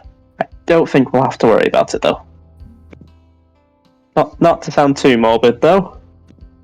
Well, I have a feeling whatever answers are meant to be here, we'll find them at Candlekeep on our journey. I hear that place has quite a lot of records. Yeah. Never actually been there, though. How do we get in touch with the dwarves again? Do we just wait to hear from them? Where did you guys find them the first time? They came to them, right? Dwarves like to go to taverns. That's what my old professor told me. Oh yeah, that's true. No matter where you go. We met them at Candlekeep to begin. I guess maybe they have a way of talking to them. But since Gray's gone, maybe whatever he managed to wangle for himself, and they don't know that, I guess it's still coming. I mean, even if they get screwed, our dwarves kind of stick to a deal. Even if they get screwed out of it. They'll try and get something back out of it, I suppose, but honourable usual. At the very least, maybe we can maybe we tell them to give Gray's share to the pair of you. In light of recent events, if Mithril does turn up, I've heard that can be useful. Yes. And I have some ideas on how to even use it in a more permanent can't take it off me tattoo type of a way, if we ever get there. Tattoo? Ooh, that's another interesting one. You've mentioned these tattoos before. If I had the money, I would fund you. If this was the reality, you know that. Money's never the problem. Money's never the problem. The stuff. I know, but this seems like a habit we should be forcing. I mean, I'm not going to draw when we're, being shot at. I mean, that'd be impressive. When people are when there's evil deities and I'll No, practice when we're on the move. Just Speaking of imagine which. dodging a ball of fire while drawing Maz over here. That'd be kind of cool. I could draw him running away or unconscious, looking like somebody else. You do have reference. Do we still have a cart in town? Yes, you I did. did. Right? I say I genuinely don't remember. You Actually- didn't come in carts. You all came on horses. So I just realized, is the horse that Gray used still there? make a fate roll. Okay, I'm gonna call high just to let you know. So D20 high. Love the ambition of this. Calling all fate Fine. rolls high. Damn it! Oh, it's fine. Don't know. Maybe it's not definitely not there. It might be spooked away or something happened. But your horses are Oh. there. The rest of your horses are there. Yep. I call cart. There is no cart. There are only horses. There's only horses. The brothers made us just go by horse, given the trail to get here. Well, didn't we use a cart to get back into town though? Like above game, I thought we did. Yeah, we took that. Oh yeah, you Because- did. You did. Yeah. That is true. Oh, that's gone. I'm yeah. perfectly fine with that being gone too. Nope, that's there. You're right. Ooh. You have a cart. Well, then we'll hook that up to Aki's horse, which he will lead on foot, just so we can take the cart. Alright. It's more important than sitting. Are you just heading towards the to Candlekeep now? You're not going to speak to or find the dwarfs? You're expecting them to get back to you? We stopped by the tavern on the way to say we're going back, give Gray's portion of whatever he was going to give into our new friends. What do you mean? We already given the money to him. I Give what money to him? You didn't give us our share. Wait, hang on. That's a fair point. You gave us our share. We just don't have it anymore. Very well. The proceeds that you'll be hopefully earning from the mine, rather than going to Grey specifically, they're to go to our new friends. We'll take our portions as per the agreement, but Grey's to go to them. Why don't you just write to us, and then we can deal with the matter. Sorry, where is your friend gone? Where is he? yeah. What is my special friend? About that. Oh, don't be so diplomatic. Your special friend turned into a bear and disappeared. Oh, so first Dorothy, then a bear. Oh my god. Are we drunk? He murdered a child. He murdered a child, betrayed us all, helped kill dozens of people in the town. You're not giving him any money. They've been drinking more than we have in the morning. No, seriously, that Temple of Saloon, it got converted into a Tiamat church, man. Sure. The corpses you found there, he aided and abetted the people who killed those people. I mean, I get nothing out of lying to you, by the way. Well, We- not we really believe anymore. You kind of see him clearly winking to his brother. Yeah, we believe you. Yeah, definitely. All right. Whatever. We don't really care what happened. Just what's your names? You and the turtle man. To be honest, business is business. We have a deal with him. We'll have to. How are you going to send him money? You don't even know where he is. How are you going to send him anything? Yeah, that's a good point. I mean, will you be staying in Candlekeep for a while? Is that your current address in case we have to contact you for something? I'm going to look towards the group. Yes? Yes, indeed. Trying to get Yeah. approving nods. Yeah. That seems to be where we return to. I'm Errol. My friend is Yagu here. Hello. See him get a scrap of yeah. paper. Harold. Yeah, we met. Yeah. What? Sorry, what was How it? you spell that? ERALD. I've been meaning to ask, is your name Emerald because it's short for Emerald? Because everything on you is green. Oh yeah. You know what? Yes, and believe it or not, I me and my family were all green. We actually looked almost exactly alike. You guys would have loved him, by the way. My uncle was a great drinker. Sure. Sorry. Yeah.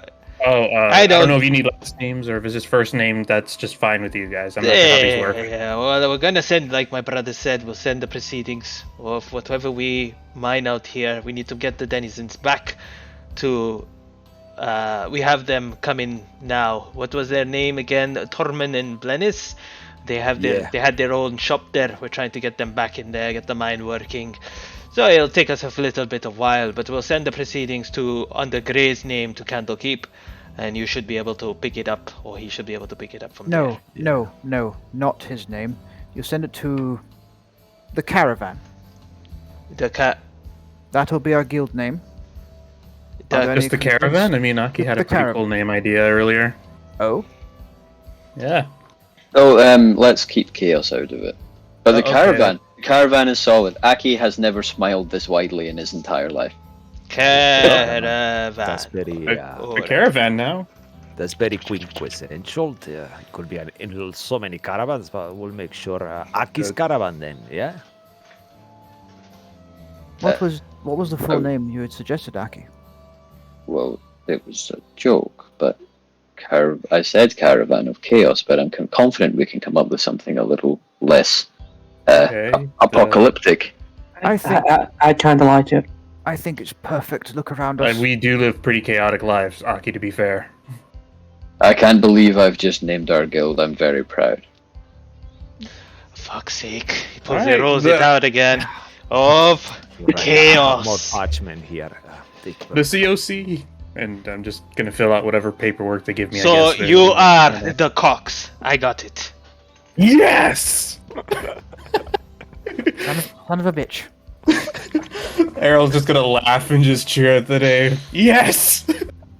Alright, that makes sense. I like that name. That almost made me want to buy you a beer. Almost. That tracks. Alright. Well, thank you for your services, and we'll be in touch soon. Yeah, farewell. We're going back home today, so yeah. Good luck in your travels, and it's a pleasure to have met you all, and yeah, we'll speak soon. Right. Safe travels. Before we go, Bruce will say something. Excuse me, that scroll that was used to bring you back hale and healthy. Do you still have it? The remains of it. Yeah, I've got it. Yeah, I've got it here. It's empty. May I have it? May I have it, please? I don't need it. Yeah, fuck it. Here. Thank you. And it's still got the bloodstains on it as well, I'm guessing. It does. Good, thank you. And he puts it into the bag holding. Good day to you, he says in Dwarvish. Oh. Kind of a morbid memento, no? What good is that to you, bro? Not much. Maybe just clutching at straws or being sentimental, I don't know. I've been meaning to ask you, how did you even get that? That's really hard to find. Yes. Well, I was given it. Oh. Perhaps on the road we can discuss it. Sure. Alright.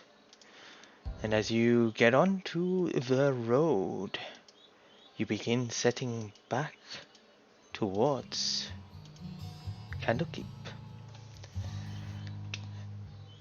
And as you do, it's a 3-day trek back north towards traveling on the coastline, the Sword Coast.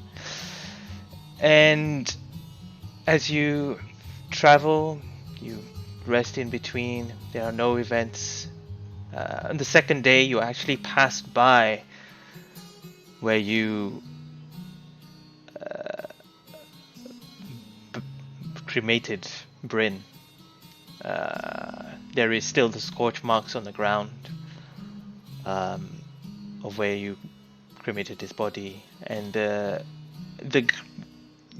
greenery now is becoming a lot more of this material plane, and not that purplish shade that you once saw before. It looks more fitting rather than supernatural. I look like it did before. Bruce will drop to one knee, places sort of sword there. He mutters to himself in Orcish, just for a moment. He stands up again, puts the sword back. Very well. Let's continue. I feel this is fitting. All right. And as you get back onto the horses, and you begin making your way to Candlekeep itself, and after another 1.5 days, it is at almost midnight, quite late. You're a bit tired as well from this journey, but you know that just around this peak is Candlekeep itself. And as you crest to the top, the two of you seeing, well, maybe Yagu, because Errol, you probably have seen this place from a distance, just its kind of peaks from here, but not as up close as you see. Grand walls that kind of surround this place, and long erected towers from different points are within this castle.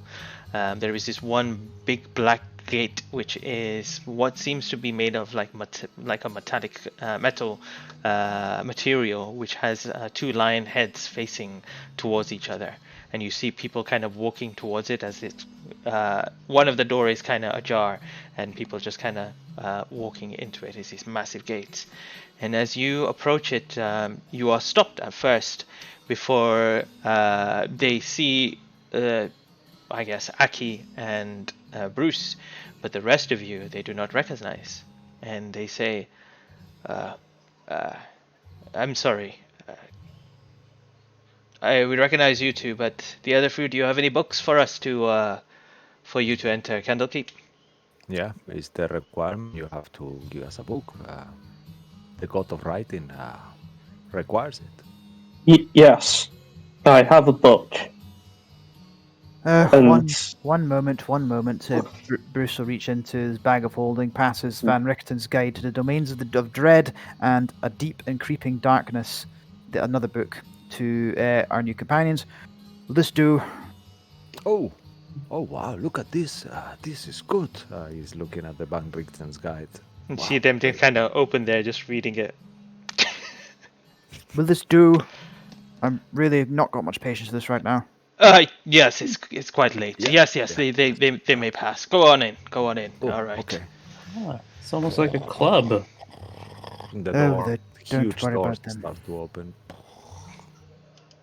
And as you enter into Candlekeep, first you see the kind of plain, kind of open area of the. Actually, I can just pull up the kind of map-ish Yeah. and drop you on there so you guys can see. I'll just remove those two incredibly valuable books from the bag of holding. Thank you. I would have loved above a game. I wanted to keep them, but yeah, at this point in time, Bruce really doesn't give a shit. Yep, you see this great court in front of you, and immediately as you enter on the opposite side, you see these almost reflects your color, Herald, as these emerald doors shining from the opposite side. They're locked. You don't see anyone kind of going to them and stuff like that, but you see them. It's like a beacon in front of you that kind of gives this glow to this whole area. And as you do, for the rest of you, well, the returning party, welcome back to Candlekeep. What's through those doors? Well, Aki, do you want to explain? Largely, I don't know what's on the other side of those doors. They're very hard to get on the other side of. This is where the tourists live. We stay here. We stay in those round ones over there. That pub is okay. You might be able to get through the doors, I guess, if two's working. Perhaps that. I don't think I'll be allowed through anytime soon, though. Oh, perhaps not. But then again, this courtyard looks like a very good place for a caravan to park. So, if we're very lucky, maybe another caravan turns up soon. I wonder if they have different kinds of arrows. I've been meaning to try to get more than just these plain normal ones. Oh, there's an enchanter. The more you provide them with patronage, the cheaper the services become. Huh. Apparently there's leftover materials for every enchantment they do. I use it to create this thing, and he points to the great sword on his back. Whoa. Very I've been thinking about visiting that guy too. I didn't go last time, so don't go without me. If you go, can I go? I don't see why not. Yagu, what do you think of this place? It looks so huge. It's absolutely incredible. Yeah, you see something that really shocks you. This seems like an oasis of structural work, like so many towers, castles, like the actual beautiful architecture of this place, the walls, is something that you've never seen anything like. And to all of you, even though you have been here, it always strikes you every time you come back after a while of how, because this is almost a peninsula in the middle of the sea, so it kind of almost sticks out, and all you see around you is the sea and the stars glowing on the sea water, and it's really beautiful. I don't understand how it can all keep standing up. How can it reach that high? A building like that. So you said Really it's hard to mystery. get through those doors, right? But is it any way possible? If you're invited, the people who seem to work and live here can invite you, and then you're on the other side. They tend to take you straight to where you're going, though. It's not kind of walk around, find your favorite place. Aw. Don't Like get lost exploring. Don't get lost in the catacombs. You might find a very large and ill-natured spectral dragon. Been bound here for quite a while, apparently. Bruce just Muriel? dropped that casually in conversation. Do you think Muriel would like the working out your way to the seven heavens? I imagine she likes many books. Okay, we can give that a go at some point, maybe. Oh, by the way, watch out for one of the high readers, Dragonborn fellow. A bit of a dishonorable psychotic maniac. Just so you're aware. We'll happily chop you down with a weapon when you cannot defend yourself. If he's having a bad day. Interesting place you brought us. Yes, rather. I'm going to the tavern. As you give back the horses at the stables and you head to the house of rest, you open the door and it's not that busted. It's just a few people around, but you do see the barkeep Andrea there, kind of wiping down the tables. It seems like he's closing for the night, and he says, "Oh well, we're on our last call. If you want your drinks, you better ask for them quick." Oh, hello, fellas. How you doing? Well, that's a loaded question. We're here. Hey, bought new friends. What happened to the old ones? That's the long question. You know what? I really don't care. I actually have something for, I guess, the two of you. Hold on a second. You see him kind of go behind the bar. Well, this one was from the very voluptuous, beautiful lady, Dorothy. I don't know who wants it. Oh, It's a letter. It's a letter. Oh, past you. It doesn't have a who sent it to? I will need your help to probably read Well, this. She just said give it to friends, and I'm assuming you're her friends. She didn't have any other friends, did she? I imagine Dorothy makes friends easily, but I hope she means us. I am pretty sure she does. Here you go. Oh, okay.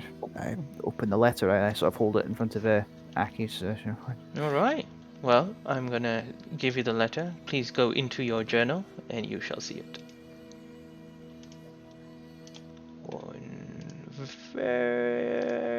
Now. Oh. Is it in other people's journals for the nosy people? Nope. I don't see it. Nope, only Bruce sees it right now because he's Yeah, reading it. I figured. Yeah. I was. Damn it. He's got to hold it up to me because he can't. I was Yeah. very nosy. Make All a right, hang on. Make a wisdom saving throw. Wisdom saving throw. I'll make it public. What the fuck? It doesn't matter. Okay, it 12. takes you some time, but you can read it slowly. Dear all, I'm heading back to Athkatla, to my brothel, as I want to make sure my business is still well attended to, and currently I am not really making any headway on things at Candlekeep. Not sure who's reading this, but the kiss that is now on your cheek should give you a little inspiration. Oh, The which little- should keep you going until we meet again. Please come visit me. I know it's not Bryn's taste. Oh. But please drag him along. And I'm Take care, boys. Dorothy.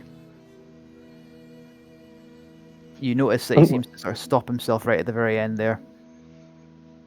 An old mother? Before he carried on. She certainly sounds like she means well. Sounds like a good friend.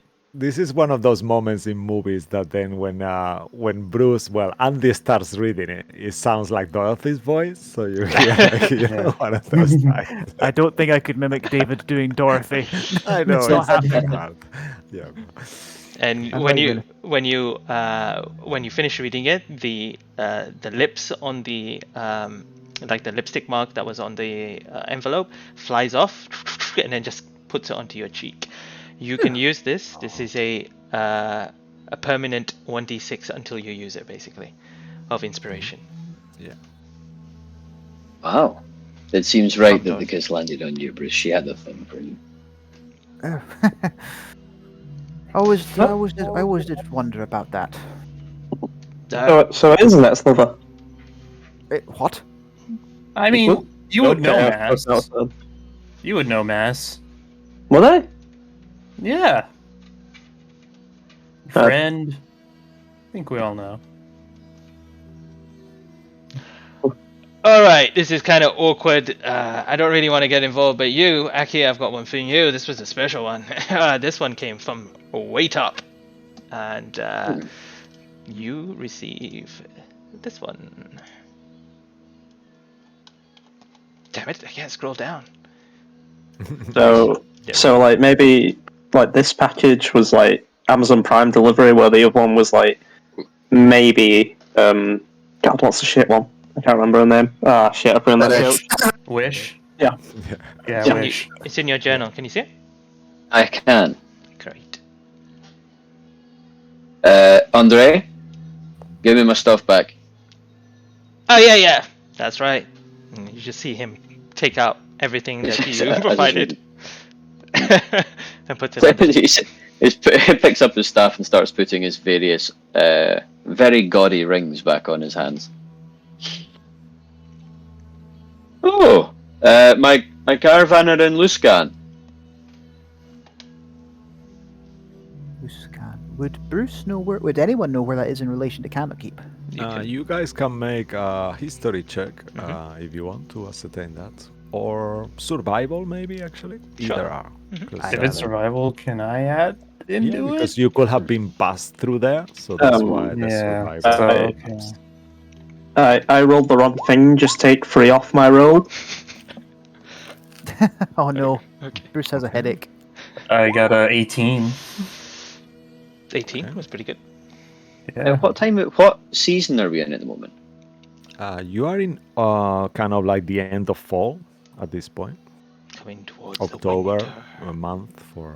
Winter's coming. That's good news. And you guys know the- that Laskan is on the very north, all the way up the Sword Coast. Whoever passed a 12 check, so you will know that too, Bruce. Or actually, you got a 1. Sorry. So you two know what it is. It's very close to the Spire of the World, and you also know that it's a place known for being a little bit dodgy. You know, this is like a merchant. It's a lot of commerce, but there is a lot of people who go there who want to change their life and start new businesses, and it's kind of like Switzerland, where you will open an account when you don't want people to find out what it is, pretty much. Yeah. My family should be here relatively soon. They say they'll be here beginning of winter, so I guess Oh, however long it takes to get from where they are to here. so, okay. Oh, a few weeks then. Yeah, we have some time. Yeah. But he says he spoke to my mother. I wonder how that went.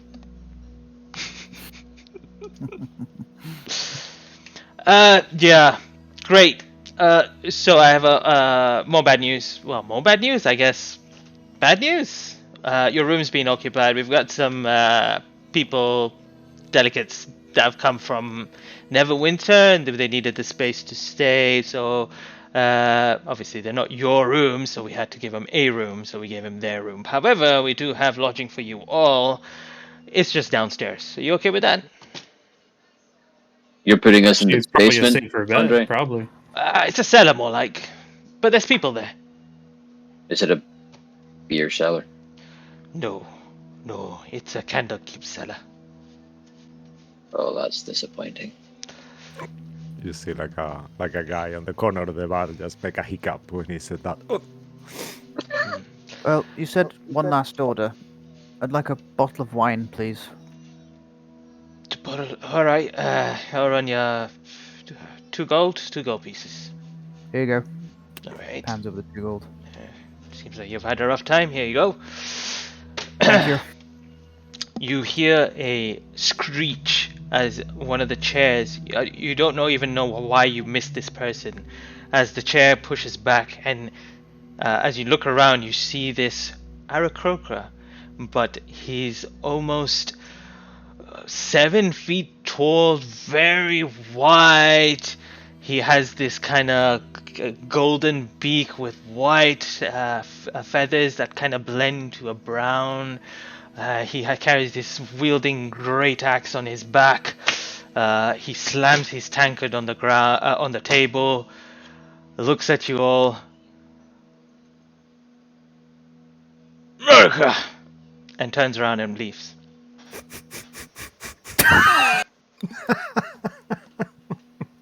I had something way different in mind than where I thought that was going to go.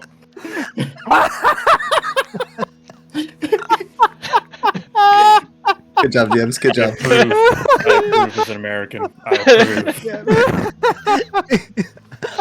America. Very good. Damn it.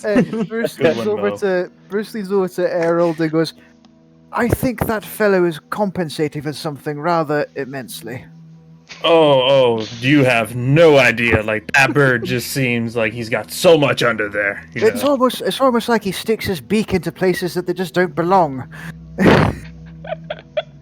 I mean, to be fair, there's almost never enough for fellows like that. You know, I mean, with the force, with the slamming. Of course. I could do it too. I don't go around doing it. It's And as Just because you could doesn't mean you should. all right, Okay.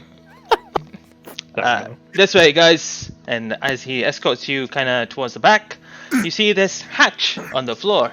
He opens it up, and there's a ladder leading down.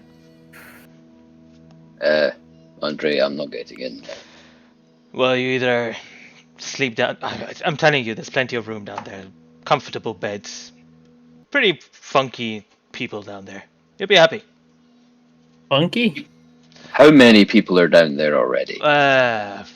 So there's old elf, 2. There's a Kenku, 3, 4, 5, I think. Yeah, 5 people down there. Come on. Okay. Well, let me do this. Is there space for, let's say, like 10 feet of extra space that no one's using? Oh yeah. Okay, guys, I can summon the dome. It's fine. Oh, Bruce that's right. Bruce goes down the ladder while you're all talking. I mean, that's right. That's a good idea. Slides in. And Errol's just gonna follow down. And as you slowly, one by one, take the ladder, those may be reluctant, but still do. Yagu having a little bit of difficulty before you get lubricated around your shell and get pushed down a little bit. Yagu, go, Please. twist. No, other way. Yagu, got Let You want to pivot? pivot. Pivot. We're just all down there screaming, like trying to like direct. And as you all go down, the hatch closes. And you come across this open actually- area. And before we continue on, we will go on a little break. And then come back to see what Okay. happens.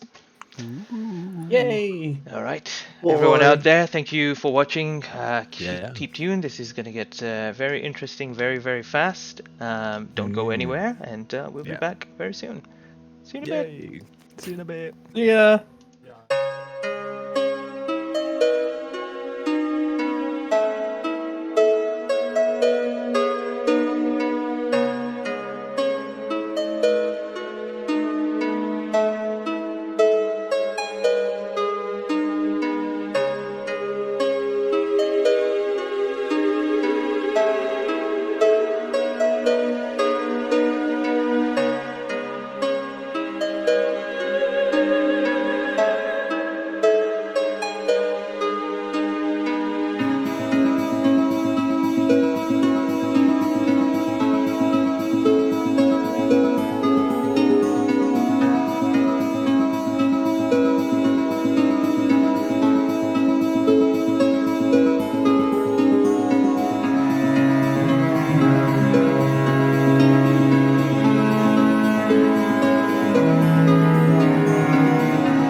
And we're back.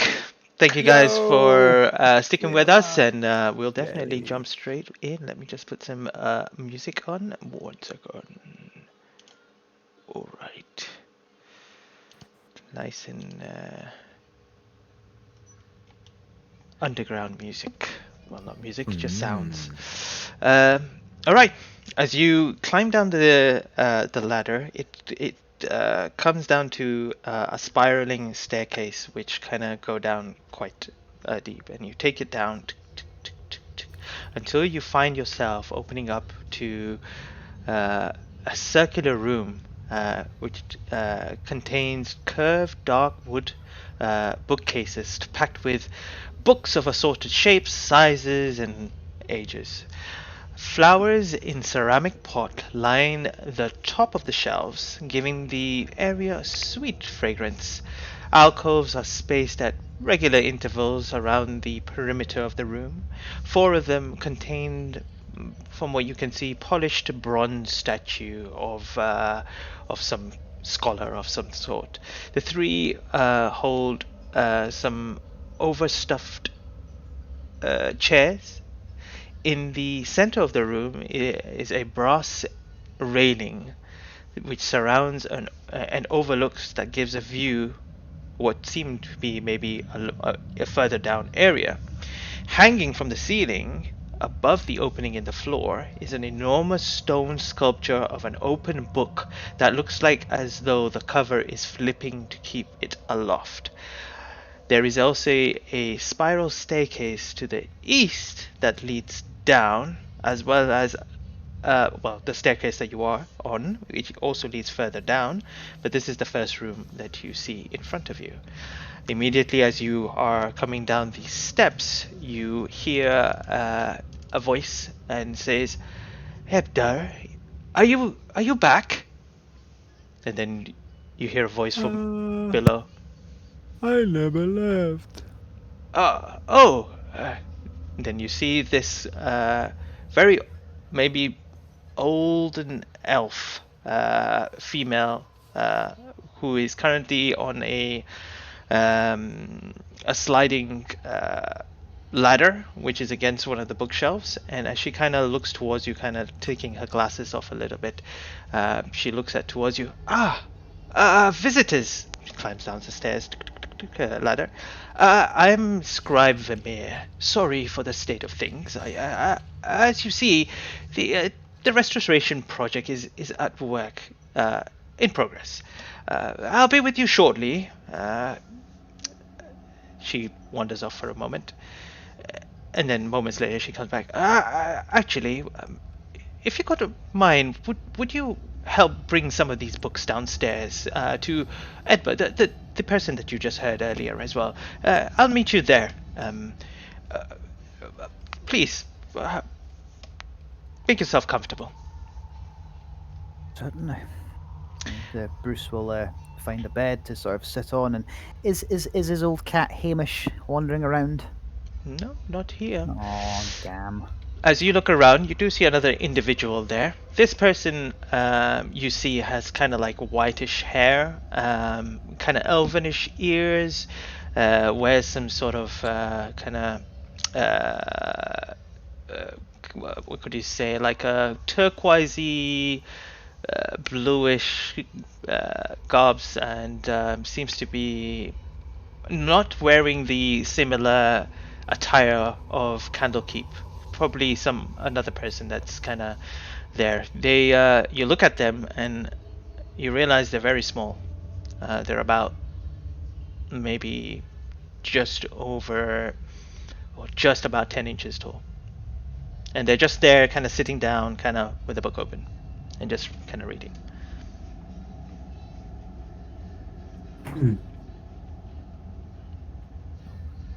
Bruce is not paying attention to that. He's sort of sitting on the bed, sort of Yeah. cross-legged. At this point, you haven't got to your beds yet. You're still like surrounded by books. Oh. So it's a big circular stone room. Yeah, circular stone Yeah. room. It's got like with books so many everywhere. shelves full of books that you kind of like I'll surrounded by just them. ask both Yeah. Aki and Bruce, have you guys ever been down here? No, this is new. I'll go to the railing and kind of peek over. Yeah, as you peek over, you actually see a man that is in a table. He's got like ink on his fingers, full of them. He looks kind of like around 30, human, but he looks much older than what his age actually is. You see, he's got black circles under the eyes, and he's got this demeanor like pissed off. And he's the one that you've been asked to bring the books to, that he's still waiting. Looking around and how are the acoustics? Yeah, it's pretty Okay. echoey. Right. Dom's coming out. This is a good room.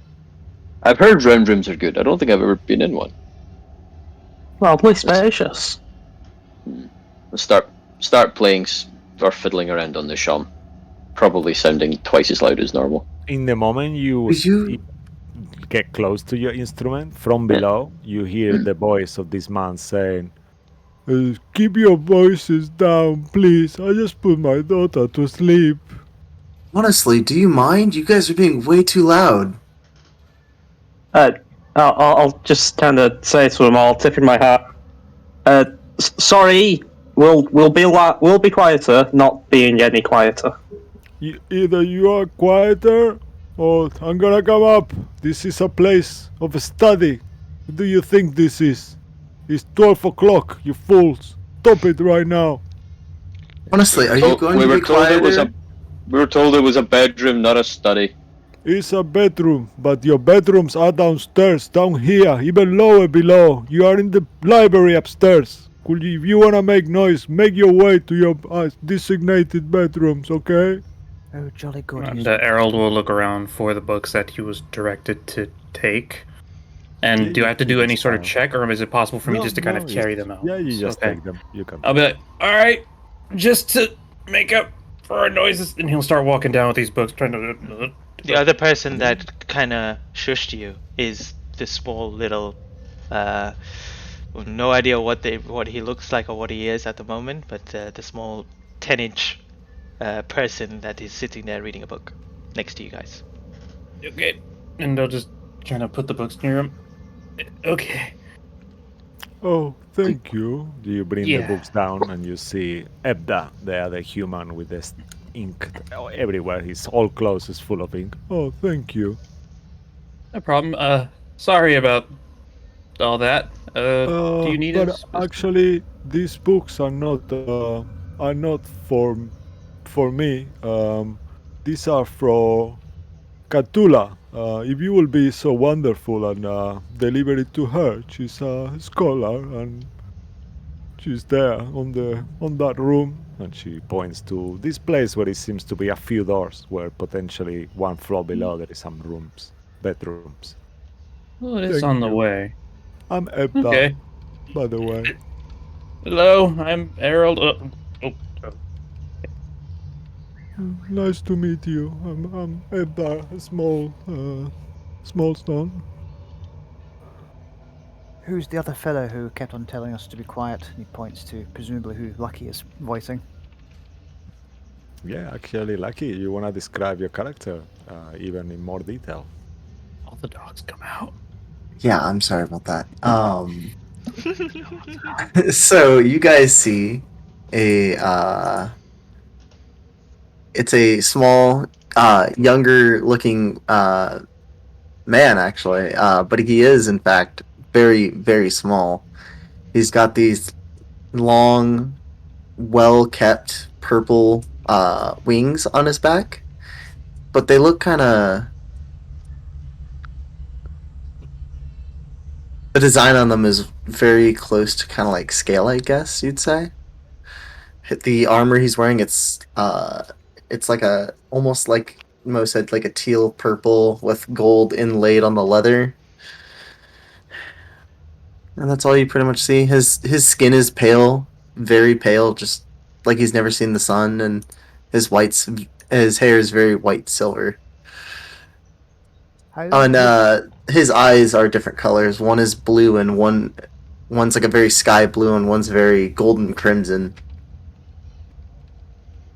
How big is he? He's about 10, 11, like 11 inches on a good day. That's like a foot. So not. Oh, interesting. Are they still being loud, by the way? Are you guys all still kind of... Not I'm capable taking of being both. quiet. I'm taking books. Make of that what you will in noise level. Honestly, if you guys can't be quiet, I really don't want to cause a scene here, but... Oh, then don't cause a scene then. I'm going to bed. Bye. And walks past, trying to find the beds. You know that the beds will be downstairs, so you will have to walk. There is this place where you are. It seems to have 3 floors. And I'll go as directed to where he told me Catalina was to Catula. Catula, sorry. K-T-U-L-A-H. Catula. Catula. And I'll be like, hello for Catula?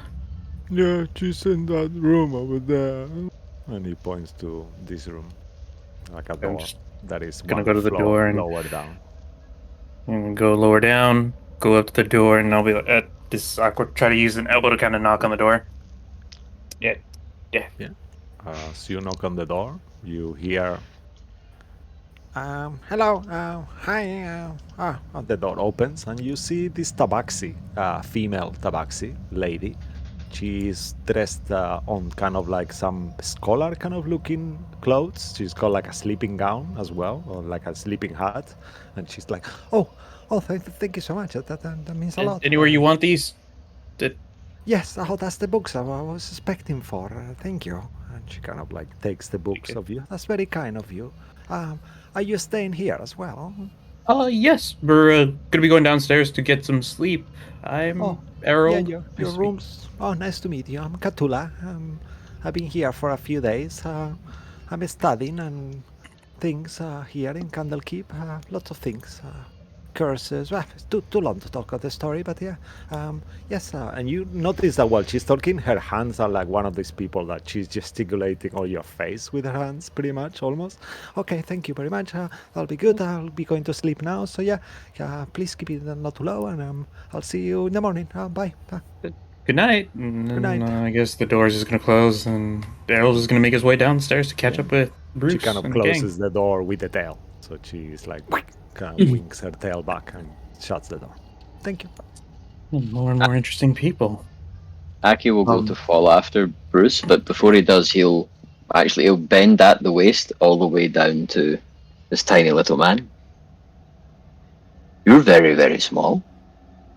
And you're very interesting. And Aki sticks his hand, he's rummaging around in his pockets, pulls out the crunchiest, loudest piece of food that he has. I'll offer it to him. I prefer mine a little bit more crispier. Thank you. And it's burnt. Not what you meant? That's actually perfect. Thank you. Okay. Put out my hand for it. So, what do they call you? What's your name?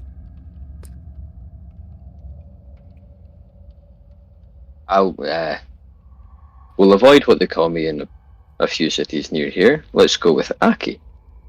I want to detect thoughts on him.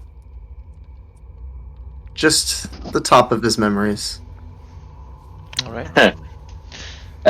What do you get?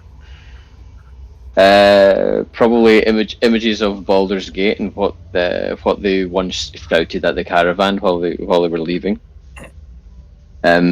Shortly after he'd eviscerated kind of blown out in skirts the town square, they were shouting flamethrower or just problem child after him because he was very young when it happened. You know, you're a lot more interesting than you appear on the outside. Have you always never been able to control that fire of yours, or do you control it better now?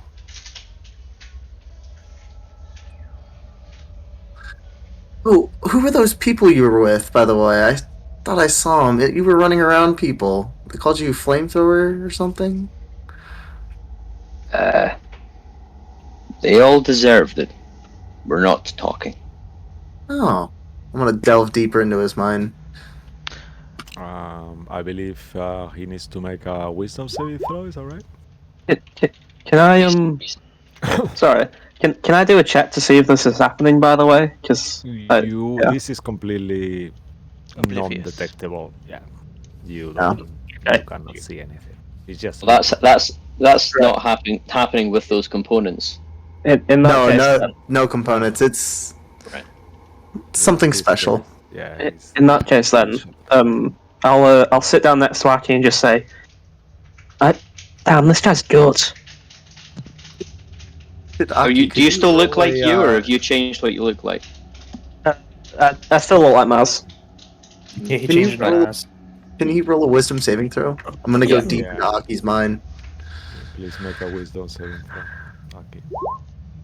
Oh, I'm going deep. Okay, so what you need to state is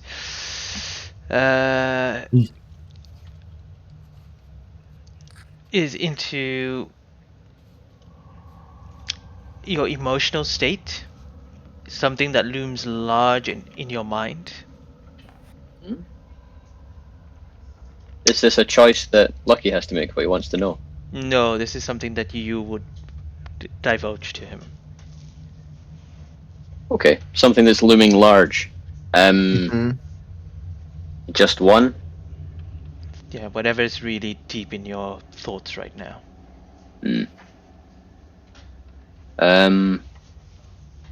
Really uncomfortable in underground and small spaces. And I guess trying very hard to not to play it cool. Do you feel uncomfortable in here? It was almost completely vertically down, and there doesn't seem to be an easy exit. I don't like spaces I don't know how to leave. At this point, you also realize he's probing into your mind, and you know it's coming from him. Do you realize though, actually? The target knows that you are probing really? into its Okay. mind. Yeah, he knows whether it succeeds or fails. Okay. That's really close to this tiny little thing. If you get any closer, you're not gonna like it. Not gonna get any bigger. I cast light on his nose. That's quite the cute trick you got here. I'm gonna reduce Aki's size. You can make a deck save if you don't want it to happen. Oh yeah, I'll take the next save then. Yeah. Also, as you cast in the light, you realize that this place is illuminated with lamps. The lamps that seem to be like a glass cylinders full of real fireflies. That's where the light comes from. Glad to see some things haven't changed. Deck save, fail, probably.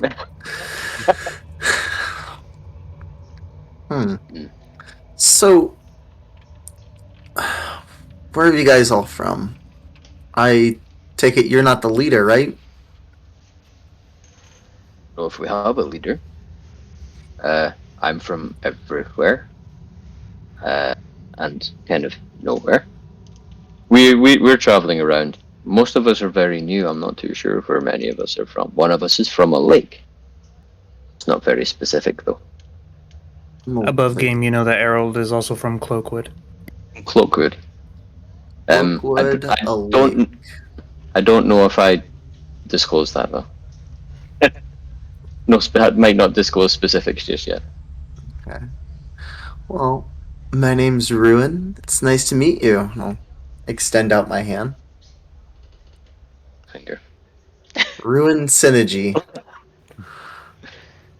I like your wings. Thank you. I like your scales. So, they're new. Tell me, what are you all here looking for? Can't just be books. You don't all look very... Bed. We're looking for bed. For a bed? Well, there's plenty to pick from. Just don't touch mine. I wouldn't fit, would I? Do you think I sleep in a tiny bed? I think literally that's what happened. I have a normal sized bed. Thank you for your concern. Must take a long time to roll out of that. Are you Okay. gonna keep picking on my size? Is that what you do? No. Okay. But now that your nose is glowing, I'll know where you are. See you later. Oh, catch you later. Wander off after Bruce. All right, Bruce, you stumble down until you hear footsteps coming from behind you, and as you do, you see once again. Sorry, I just need to bring back my peoples. You see the olden elfin woman. Ah, oh, you're looking for your room. Please follow me. I'm sorry, I just had to go put a few things away. This way. She takes you down to the corridor, Thank and you. she opens the door. There's 2 beds in here. You can share with whoever. There's plenty of room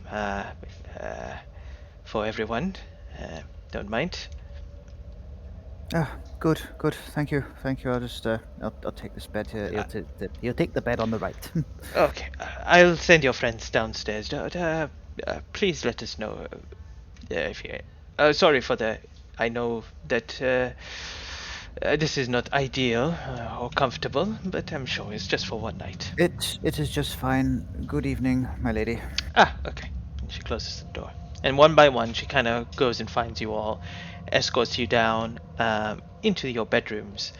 And as she does that, you all find yourself. I don't know who you're going to be bunking with, but if there's any other roleplay that you wish to do before you have another long rest, please let me know. Yes. Okay, you guys go first. Go for it. Yeah, I would have kept on the staircase waiting until I was entirely sure that I was alone on the staircase, that no one was around somewhere. Sure. And I will go whisper in my hand, talking whip. You're still there? And I cast Divine Sense to be sure and focus on my hand. Yeah, as you cast Divine Sense, you don't sense anything and you don't hear anything, and it all seems normal. Okay, in that case, I would just join the others and I would just follow Bruce downstairs to the bunks. Indeed, alright. And as you go down the steps and find yourself, one by one, although this place is a little, I guess, gloomy at some points where you see a couple of kind of escaped fireflies kind of fly past a little bit in your rooms as well, skitting around. Your room is lit by these kind of firefly lanterns as well. But sleep gets to you, and you all have another long rest, if that changes anything for anyone. Do we not get a chance to do this one last little? Oh thing yeah, before sorry, apologies. Go ahead. Yep. Just when he gets to his bed, Bruce is going to alternate between drinking straight from the bottle of the wine, but also in a meditation above game. For anyone who's in this occasion, he's trying to reach that very new headspace that he's now got, a mutual headspace that he has with Bruce, and it's basically trying to sort of make some kind of communication. Above game, there's not really anything going on to happen from this. It's just there's a communication, attempted communication going on. I could just send to you, the DMs, privately what he's trying to do. Do you want it to be private, or do you want to roleplay it out? Well, if whoever comes into the room, that because it's a two bedroom, if anyone sees him what he's doing, they can ask and go from there. That's not a problem. Okay, so everyone else, how many of us are there? 1, 2, 3, 4, 5, 6. Should be 5 people amongst for the group, no? Because technically. Yeah, roll a d6. Bruce. A d6? Sure. D6. 4. Aki walks in. Oh, that seems appropriate, actually. So yeah, you see him. He's in his meditation sort of stance, but still like drinking from straight from the bottle of wine, which is, you've never seen him do something so uncivilized as necking a bottle of wine. I guess he can recognize the stance and kind of. I don't know if Dragonborn can raise an eyebrow, but would if he saw that. Yeah, sure you can if you wanted to do. Yeah. Doesn't look good. And knows better than to interrupt whatever the meditation's trying to accomplish. Well, Listening though. He stops for a second. Oh, you're here. Yes. Is that okay? Am I interrupting? No, not interrupting anything. It's it's part of the problem. You know how recently Bruce and I have actually started talking. Yes. He's not said much, anything since that night. And Aki will sit down on the ground in front. he's not said much of anything. I was trying to find some center of some kind and go to our shared space here, I think. And nothing. It's all I'm getting is a feeling. I can feel it in the pit of my stomach. I wasn't sure. I thought it was coming from me. No, it's coming from him. Feeling though. Just I'm getting an overwhelm. When I tried to make a connection with him, I was just getting a completely overwhelming feeling of shame. But he's not saying anything. Did he let you know everything that happened before the no more communication? Yes, I remember everything quite clearly. That's why it was unusual. Normally, there's some kind of trigger that means I can come back. Usually, he sleeps himself off, or if he's tricked into drinking tea. But I don't really know. He's not said anything to me, and it sits in the pit of my stomach. This overwhelming feeling of utter shame. Like he's feeling ashamed of himself, and it's also sort of bleeding into how I'm feeling about me. So, I can guess it's to do with not managing anything about keeping Grey around or stopping what happened to Nadalia, or both. I think it was probably to do completely with that. And the funny thing is, I don't blame him for anything. I myself am. I'm not all right. I've made no bones about that. I still am it, and I probably won't be for a while. This has been, if you pardon my language, fucking dreadful. And but I don't feel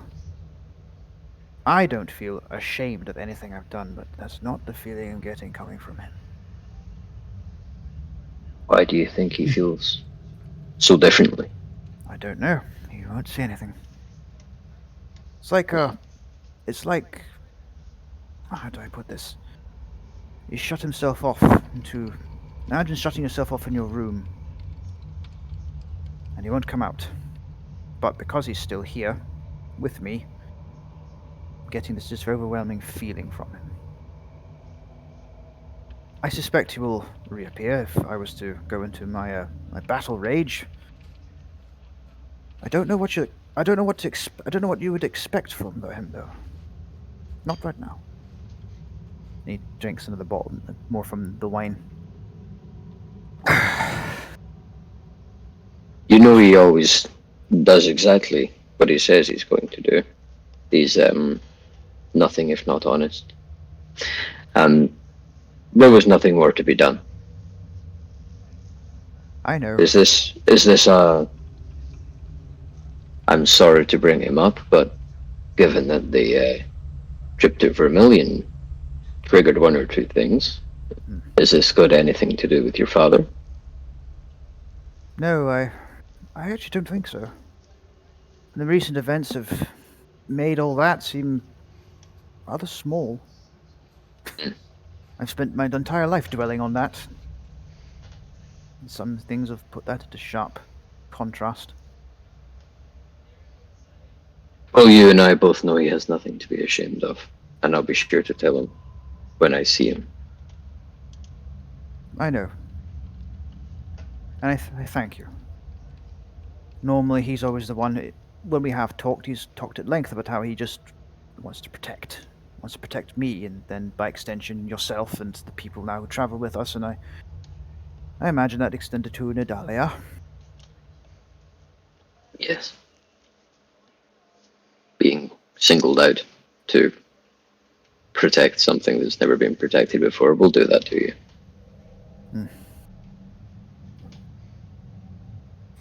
I'll keep trying, although I don't suspect this vinegar they call wine is going to help, but I'm still enjoying it. Would you like some? You know, I think I'm going to try and practice something before we get some sleep tonight, while it's still fresh in my mind. I'd best not screw it up. Of course. Well, if you go to set the place on fire, please warn me first. And he smiles. Seems fair. Right, well, I'm going to try and drink some more of this piss they call wine. You do that. I'll be over there. And he'll go get up and go and sit on his bunk, presumably still very in view.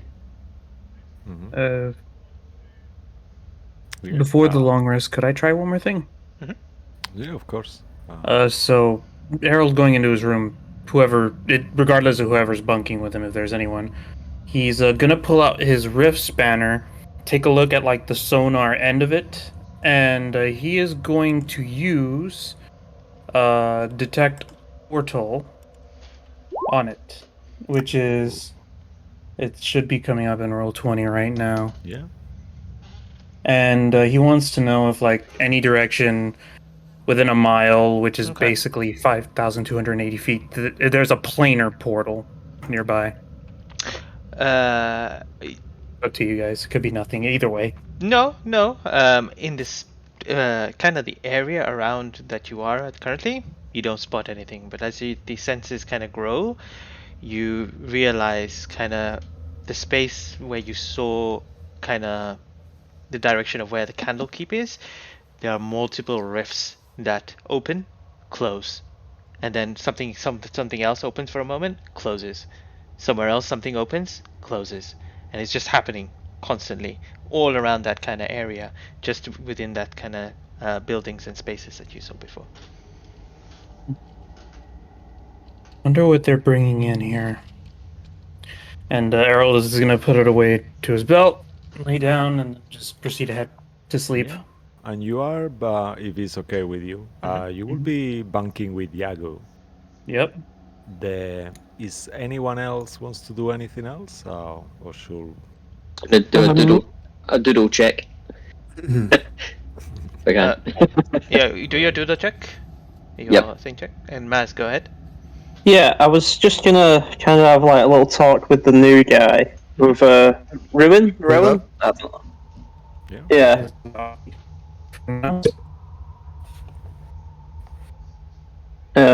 Just gonna kind of like. What? Everything okay?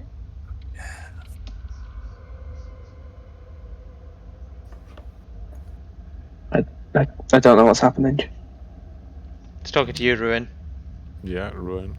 Yes, Ruin. Alright, okay, there we go. I'm here. My internet was dying. What happened? Oh, okay. My internet also crashed. Sorry.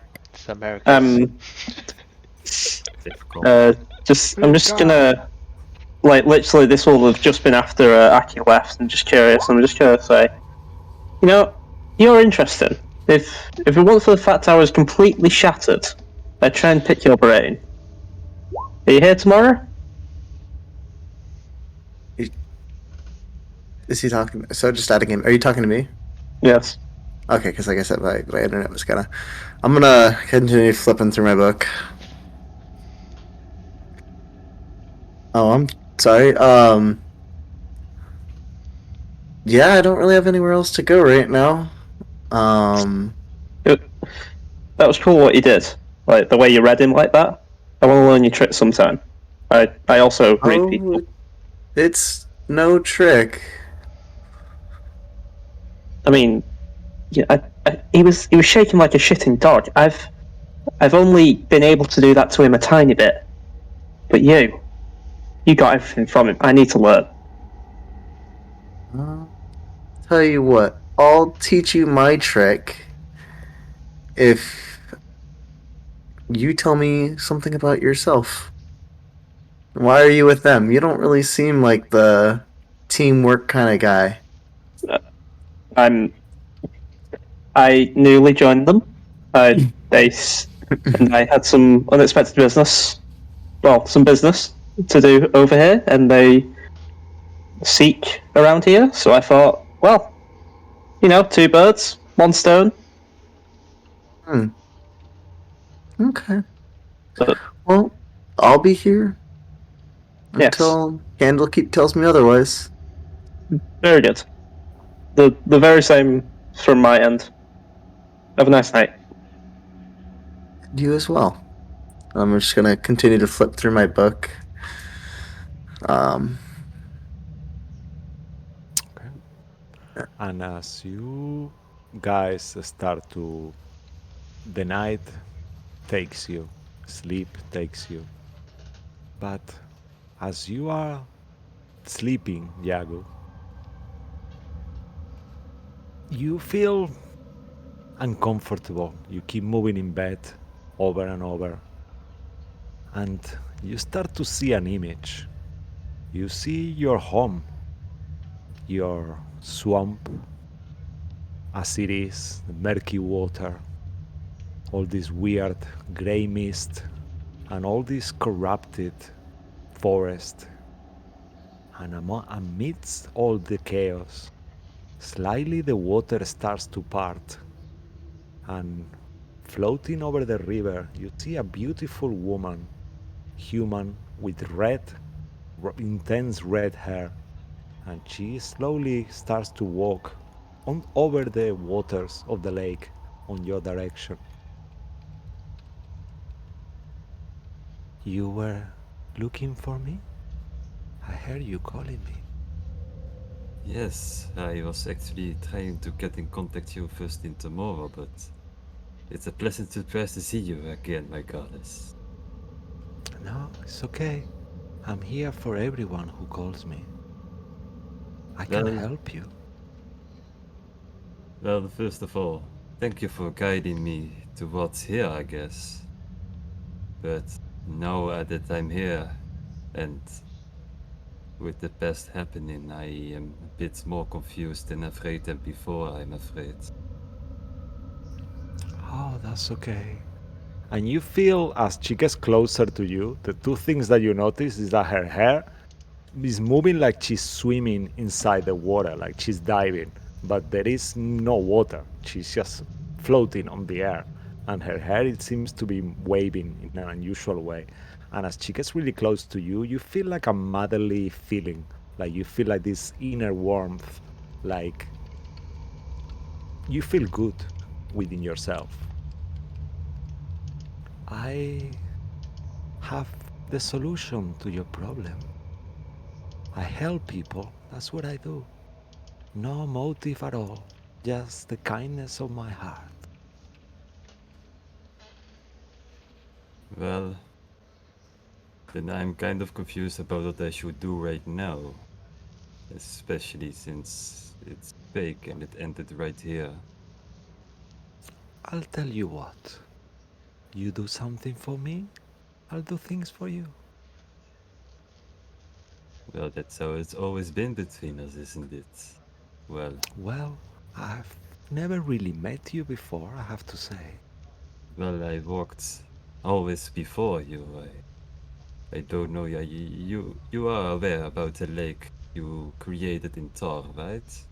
Oh, I know so much about so many people and things. When you reach out to me, I hear you. And you hold me, even if it was through magic. And by holding my whip, you called me. The question is, how much are you willing to give to get to where you want to go? That's a good question. I haven't given thought yet, sadly. I was a bit too busy trying to find a path to, well, this road that I'm on right now. I mean, I'm not like your god. I'm just humble. I'm not like the one you worship. I'm something completely different, and yet so similar. Then who are you, if I may ask? Oh well, let's say for now that I was there in the beginning, and hopefully I'll gather enough power to come back. Maybe with your support, I will be able to come back one day. That's what I look forward to. That isn't really an answer to my question of what's your name. I have many names. You may call me Mother. Many people do. I will keep it in mind then. So, just to clarify, you honestly have no idea about what's going to happen. Oh, I know it all. The question is, what are you willing to give to find out? I have these things. Oh, I guess I don't have them here. I have enough gold to give you if that's what you're looking for. Oh no, I just want small things. Gold comes and go. I just need emotions. That's what I like. I like feelings. I will I'll tell you what. Now that we started talking, I will be closer to you. And I will tell you things. I will ask you to do little things for me. And I will tell you more about how you can heal this place. And she puts her hand on the water for a second, and where she touches, you see that the water itself becomes clear for a second. See, I have the power. So much power. I just need to wake up.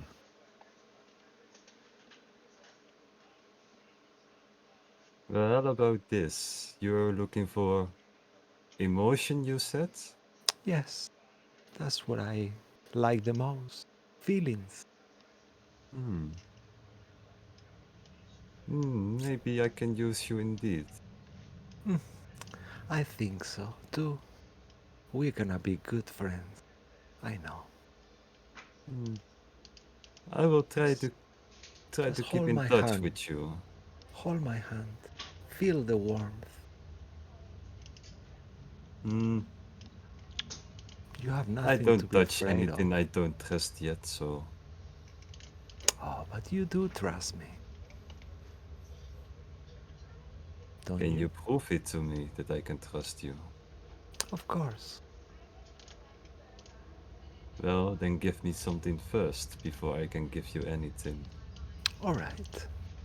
I'll give you a little mark of power. How is that?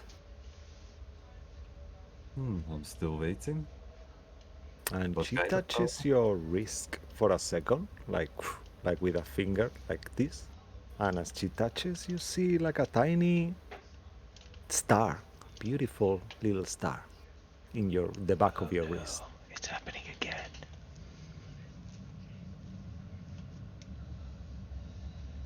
You will see. Your power will grow. I will keep it in mind. And Oh, I will. don't worry. You are already in my mind, and I'm in yours. But now it's time. Wake up. Hear. Can you hear it? Listen to that. Isn't that a beautiful tune? And you wake up.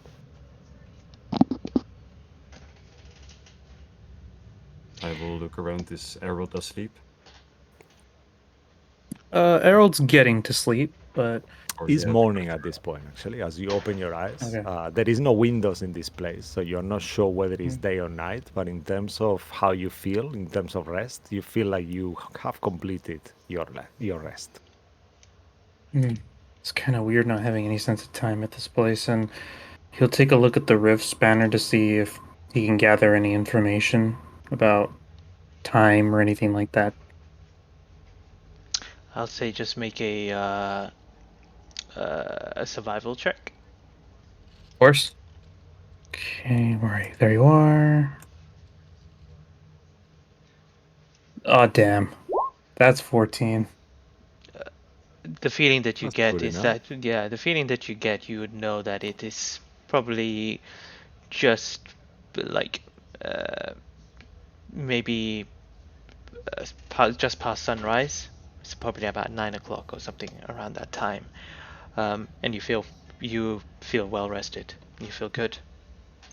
All right. A little bit creepy, but morning, Yagu. Good morning.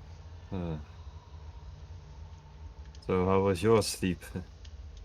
Pretty good, actually. I am just happy to have a bed. The people here are interesting. Yeah, crazy people around here underground. Yeah, there's a lot of portals that open. Apparently, I did a check. Oh, I'm not sure whether they bring stuff in or they take stuff out. It's just almost non-stop. you can sense those portals just like before, or Yeah, the wrist spanner. I did a little tinkering with it. You know, I'm not as good as Dr. Gret, but I know enough of the basics to keep it maintained, and I'll show him the sonar looking end. This tapping it tells me about them whenever I use it. wow, there are so many up here. Anyway, we should probably go get the others, right? Maybe Yeah, we start the should day. go upstairs.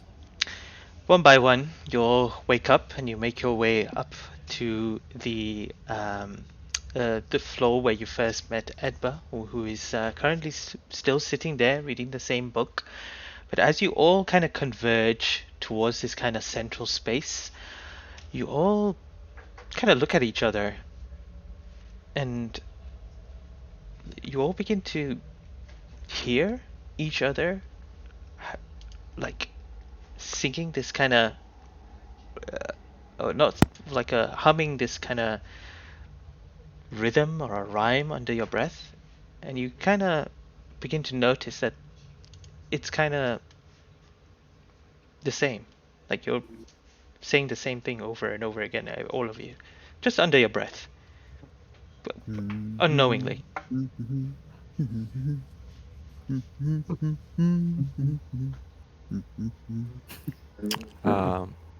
Edda just says, "Oh, why are you all humming that tune all the time? It's so annoying. Would you just stop humming?" Humming? What are you talking about?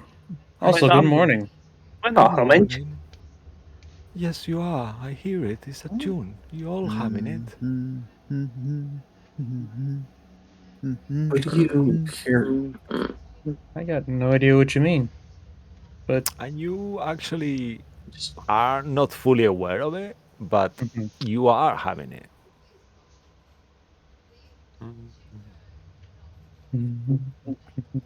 Aki, Maz, all of you, even you, Ruin, humming the same tune.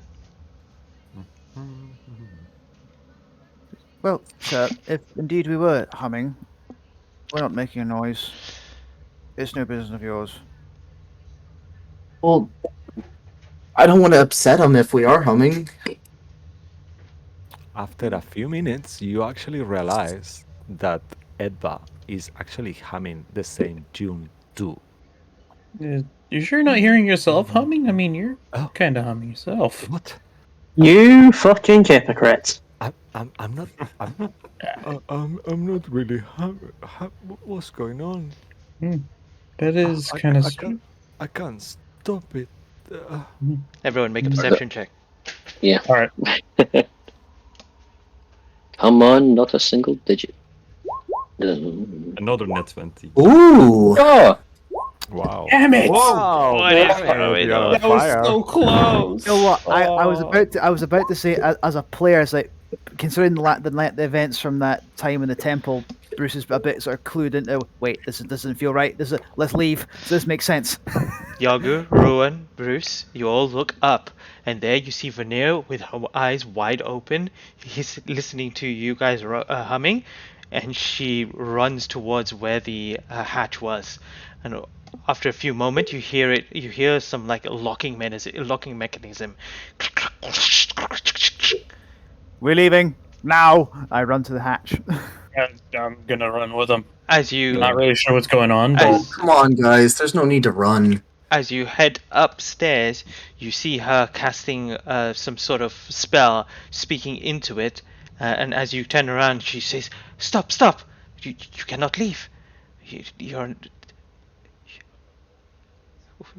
You're humming. Madam, Not good. madam, let us out. No, you can't." And at this point, just a quick thing as well.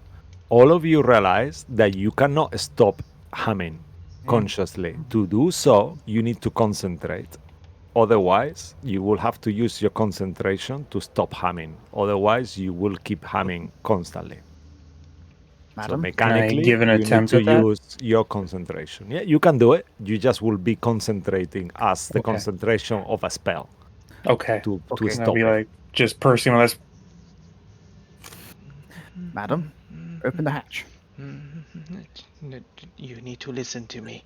When I first arrived at Candlekeep, the Avode were concerned about this singing madness. A book merchant had been afflicted with it, and it was put into isolation after several Avodes began to singing the song as well. I don't know what happened to him or the others. That was 600 years ago. Have alerted the Avodes and the Great Readers, and we are all steeled. There is no exit, and we must stop whatever this is from spreading. Yes. Once I'd like to go to a new place and not be locked in with a bunch of madness. Has this ever happened to me? Do I know anything about this? No, you just recently started hearing and this humming of the noise. Yeah. Katula just enters the tabaxi, enters the room. What's happening? What is try- this? Try like just really closing your lips. There's weird. I cannot stop singing. Damn it. I don't want to be locked here. And she's kind of looking up, completely concerned, obviously. We need to find the source of this. Please help us look around. It must be here somewhere. You're giving us very precious little to go on. Look for what? Singing madness? You've locked us in this here. Explain more clearly, please, madam. I don't know, but we need to find whatever the source is. Whatever it is, search around. I'm gonna go ahead and just start like rummaging through stuff. But can you cast guidance on yourself or no? Yeah, you can cast guidance on yourself. Yeah, you can Yeah. cast guidance. Yeah. Just- I'm gonna put guidance on myself as I'm rummaging like through like. Actually, guidance is concentration. So you would draw. Ah. You would So you will be humming if you singing want. humming the rhyme if you cast guidance on yourself. Then no, I won't. All right. Before you continue on, I will show you all a map. 1 second, peoples. I dropped them there. I'm just looking at my spells. Thankfully, only 3 spells are concentration. However, they are really good spells, barring guidance. Lucky you. Now let me just check something. So Yes, we can, if we're happy to hum, we can cast concentration Yeah. spells. Mhm. and actually, rage is concentration too. Just if that's what you're looking, Bruce. It's not. It's not. It's not. No. No, So no. you can no, because that's why you cannot multi-class into a caster. No, you can't cast spell while you're raging. That's what. Yeah. Yeah, so, it's I not. mean, it's Yeah, you can't Because concentrate while raging. there's an element of loss of control. It's less of a concentration. You just can't cast spells. I thought. yeah. If you are able to cast a spell, you can cast them or concentrate on them. So that it doesn't really. It's not that clear, but obviously you are concentrating on raging in a way. You know? No, it's not. Otherwise- It's not. It's not concentrating raging. Raging is just a state he goes into. is when Okay. he's Mhm. in rage, he can't cast any spells. He can't focus or concentrate. Yeah. Yeah. That's what. Yeah. That is. Well, I'll So- happily we'll go for Mm. next session. Like if yourself and Mo have a discussion about it and let me know what your decision is, and we'll go from there. Yeah, of course. I'll go with whatever you two decide. I'd obviously prefer it to not be concentration, but No, it's just a put gray that there. area. We'll think into it. A gray area. Suddenly small. Wow, that bastard! he's everywhere. Don't say that word. Yep. Just Can I- out of interest, has anybody got anything they can do against singing? Can someone shut us up? Um, I think I have an idea. Just 1 second, and I'm gonna focus, and I'm gonna. Let me see if I'm doing this right. I'm just gonna cast Fairy Fire into the room. Okay. So everyone needs to make a Dex saving throw. Gotcha. Does anything light up? There's anyone besides the people I'm looking at? Well, that's where I waste it. Wow. Yaku's been Well, on that's what I fire. got. There's natural. Oh, 20. hello, Right. Raid. Oh Welcome my into the. God, I rolled an advantage as Yeah. well. 1 second. Mark rules everything for everybody for the rest of the night. Sure. I barely noticed that. Hey, welcome, Raid. Dexterity saving throw. Yeah. Okay. I got an 18. Oh, Ah. Cisco rolled a. Catula gets a 17. Okay. I'll just roll for Veneer. Hello. I can't see anything on the map, by the way. Why? Are you blind? I Oh, don't. just scroll around a little bit until. Roll around. It's a very tiny room. Yeah, it's on the. No, I've You I've, have to I've zoom got out. I've got the entire thing zoomed out, like so I can see the entire box. I can't see anything in the box. Okay, I know why. Do you have now dark you vision? can, right? Yeah, now you can. Yes, I have that vision. Yeah. Now do? you are. Now you should be able. Now to. I do. Goggles. Yeah. Cheers. Yeah, your light was off. So you do have night vision as well, yeah? You said. So I good don't- to have dark vision. Well, I don't have light vision, but I can cast light on my staff if it's dark in the room. Yeah, if anyone can knit these goggles, by the way, when they're needed, it's not attuned to, so just let us know. Mm-hmm. Alright. As you cast the fairy fire, apart from the people that did not save and that, you don't see any other invisible creature that kind of appears outlined or anything like that, no. No. And I'm willing to risk it. Cast on myself a protection from evil and good. It is concentration, but I am willing to risk the humming coming back Interesting. just to see if that does anything. You can read the effect. I'll One waste second. the slot. I will tell you. Yeah. Let me see if it's And it'll be on himself. on yourself. Yep. Very well. Let me just double check something. Come on. Where are you?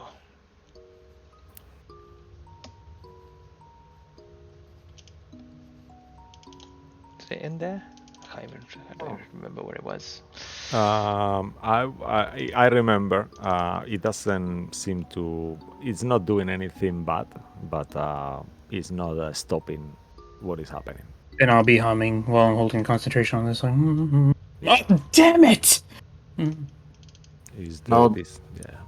I'll drop my concentration on Fairy Fire, saying I didn't see anything light up besides us. I'm gonna keep the concentration on protection from evil and good. And then I'll be like... Got this thing. Okay. Yeah, it does not do anything at the time. Yeah. Yeah. Okay. Cool. All right. As you stand there in front of Veneer, obviously Cthulhu, and in the back. Okay. Looking at the time, as you start searching into this place and slowly moving through this firefly cellar, we will end here today and come back to what will transpire into this craziness of the Firefly Cellar from Oh, next man. week. Ooh. Yeah. Oh boy. No. That was a hell of a start. Also, I don't know why Roll20's not updating my HP. It should be not 26. It should be full health. Yeah, no, Yeah, same it here. does funny Yeah, things. we'll fix it. Don't We'll worry for sort next it time. out, We'll yeah. do it for next time. But yes, Cool. all right, amazing. Thank you everyone for playing. I hope you kind of enjoyed today. It was a very emotional moment in the first half, and got you guys back to Candlekeep, where we'll see what it kind of continues on from here. Thank you everyone for watching. Hope you enjoyed the show, and we will be back next week as always, and hopefully on Sunday, where we kind of continue beat the shit out of Strahd. So hopefully we were there somehow. But until then, we want to just thank Darren Curtis for his amazing music, as well as James Webster for his art that we use throughout the show. And I guess until next week, take care and have a good Yay. good week. Have Bye a good bye. one. Bye bye, guys. Bye. Bye, everyone. Boy.